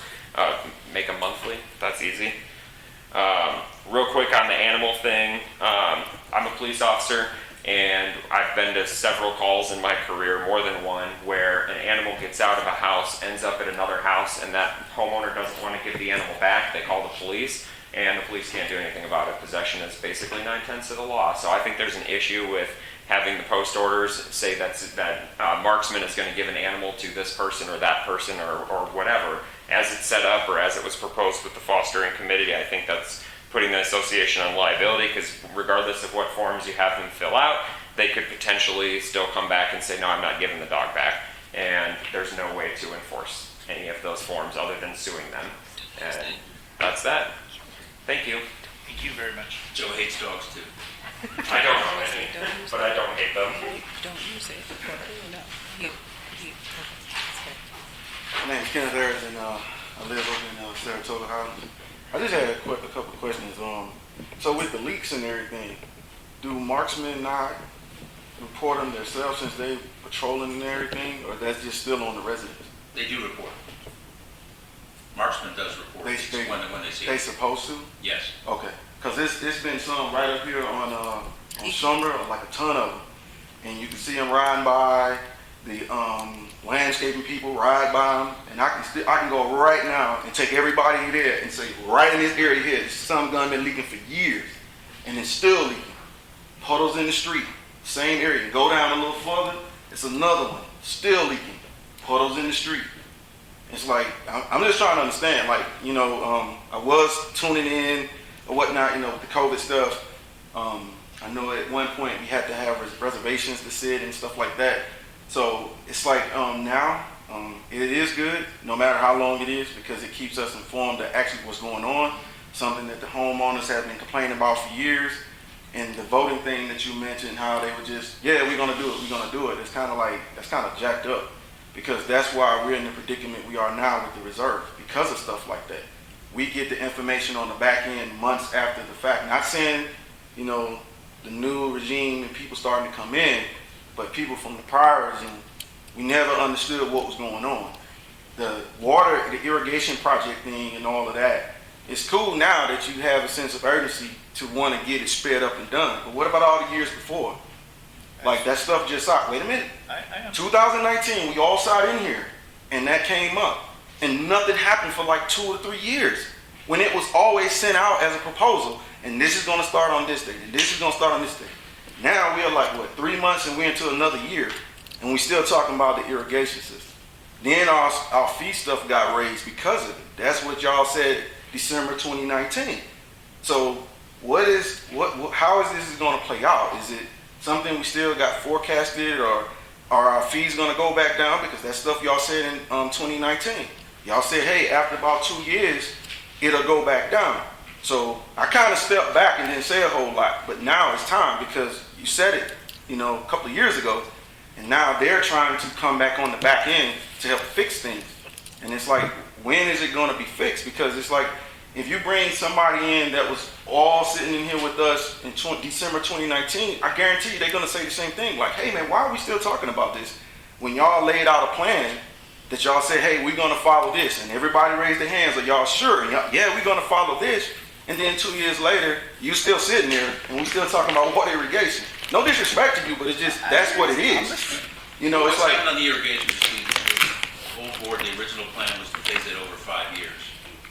We accelerated that this year, so we've gotten 3 of the 5 phases done already. So it's spreading it out for 2 more years. So we have 2 more phases to do, which tonight we voted to accelerate. So we're going to get those done as soon as possible. okay. So But you saw people drive by? Yes, You yes. saw the landscaper people? Yes.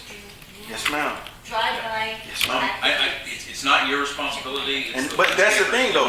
They put it in this road that we supposed to call it in. It would help if people, I mean, you don't have an obligation to, but it would help if anytime you see a leak, you take a picture and email it in. They used to have the app, the Providence Reporter app, where people could report it that way, take a picture and send it in. You know, we're all a community, so we're helping out. Yes, the landscaper should see it. Yes, Courtesy Patrol could see it. But that's the thing though. If it's leaking in the middle of the day, how could they not see that, man? Like why am I doing something that they are obligated to do? Because they're still getting paid. That's why. Yeah, but a lot of the leaks are on private property too. No. I'm talking about on the main road. I know you're talking about on No, the main road. I'm not talking about private property. I'm talking about what they are actually riding by on the main roads and seeing. I'm talking about that. I mean, yeah, of course, in some of the subdivisions you have leaks, but I'm talking about how can you drive by something, and I know for a fact that I can go point 2 or 3 right now that are still leaking. That's what I'm saying. And they just was on that road a month ago doing irrigation stuff. That's what I'm saying. Like, I'm not trying to make it as if like, you know, hey, you're telling me to do something, but I'm in my car leaving the gym and see them rolling by or sitting somewhere in the corner eating lunch, and then they see the dang thing leaking. And it's not just one, it's like a few right up on this back road. That's what I'm saying. Like if I'm gonna sit and be that neighbor and report it, but I see people we are paying riding by. And they don't even have the little flags there? No. But that's what Courtesy Patrol does. They put a little flag. But that's what I'm saying. Even in the middle of the day though, I'm saying they all ride by it, but it's still leaking. They are still leaking. That's what I'm saying. If you're saying, hey Ken, take the time and take a picture, and then I go out there and take a picture and they ride by waving at me, what sense did that make? Like, it's in the middle of the day.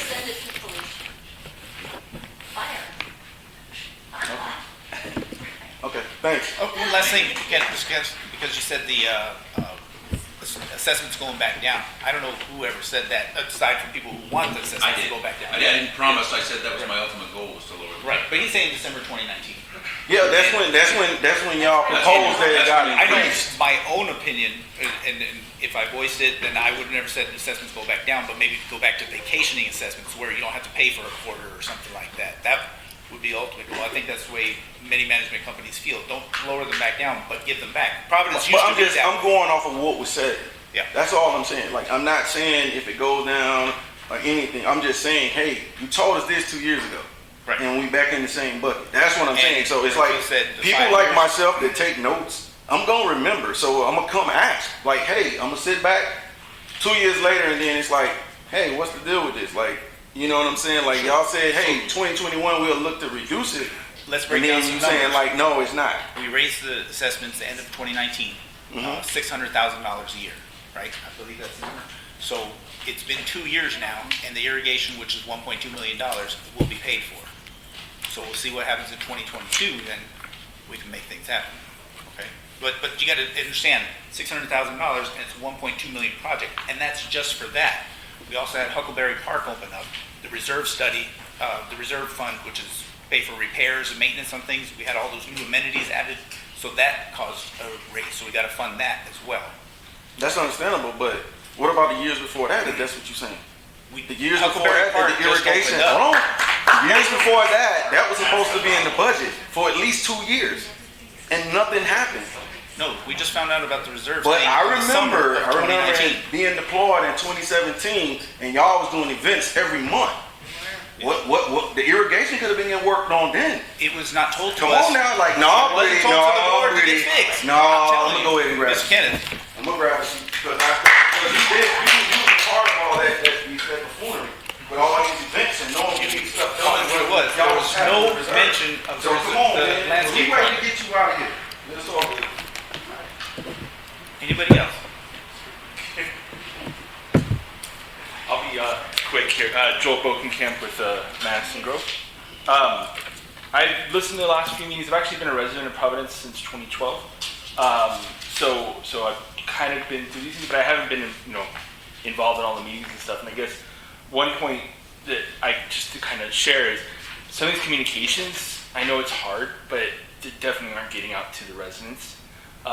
We're saying no social events and stuff, and I hear on Facebook people are like, "Hey, where's these, Star Spangled, whatever, the 4th of July stuff?" And I think if we're not going to do it, I get it, I understand why. I think there should probably be something.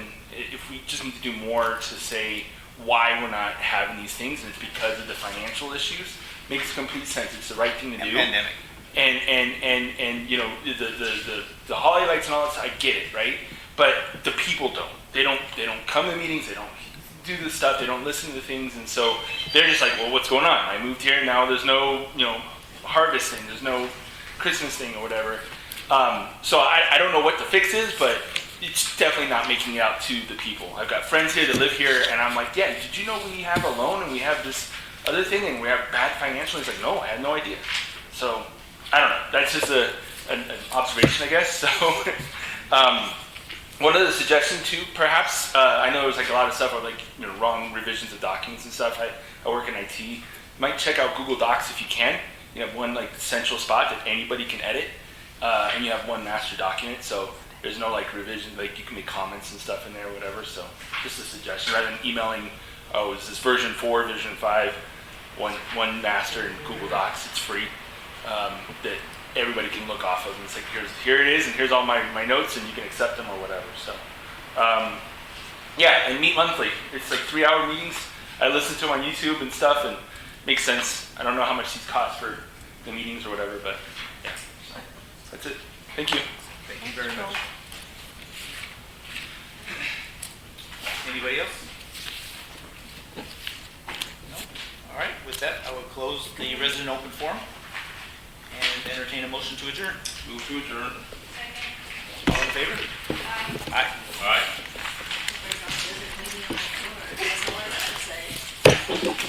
Can I grab that charger from you? No. Take it off to the light.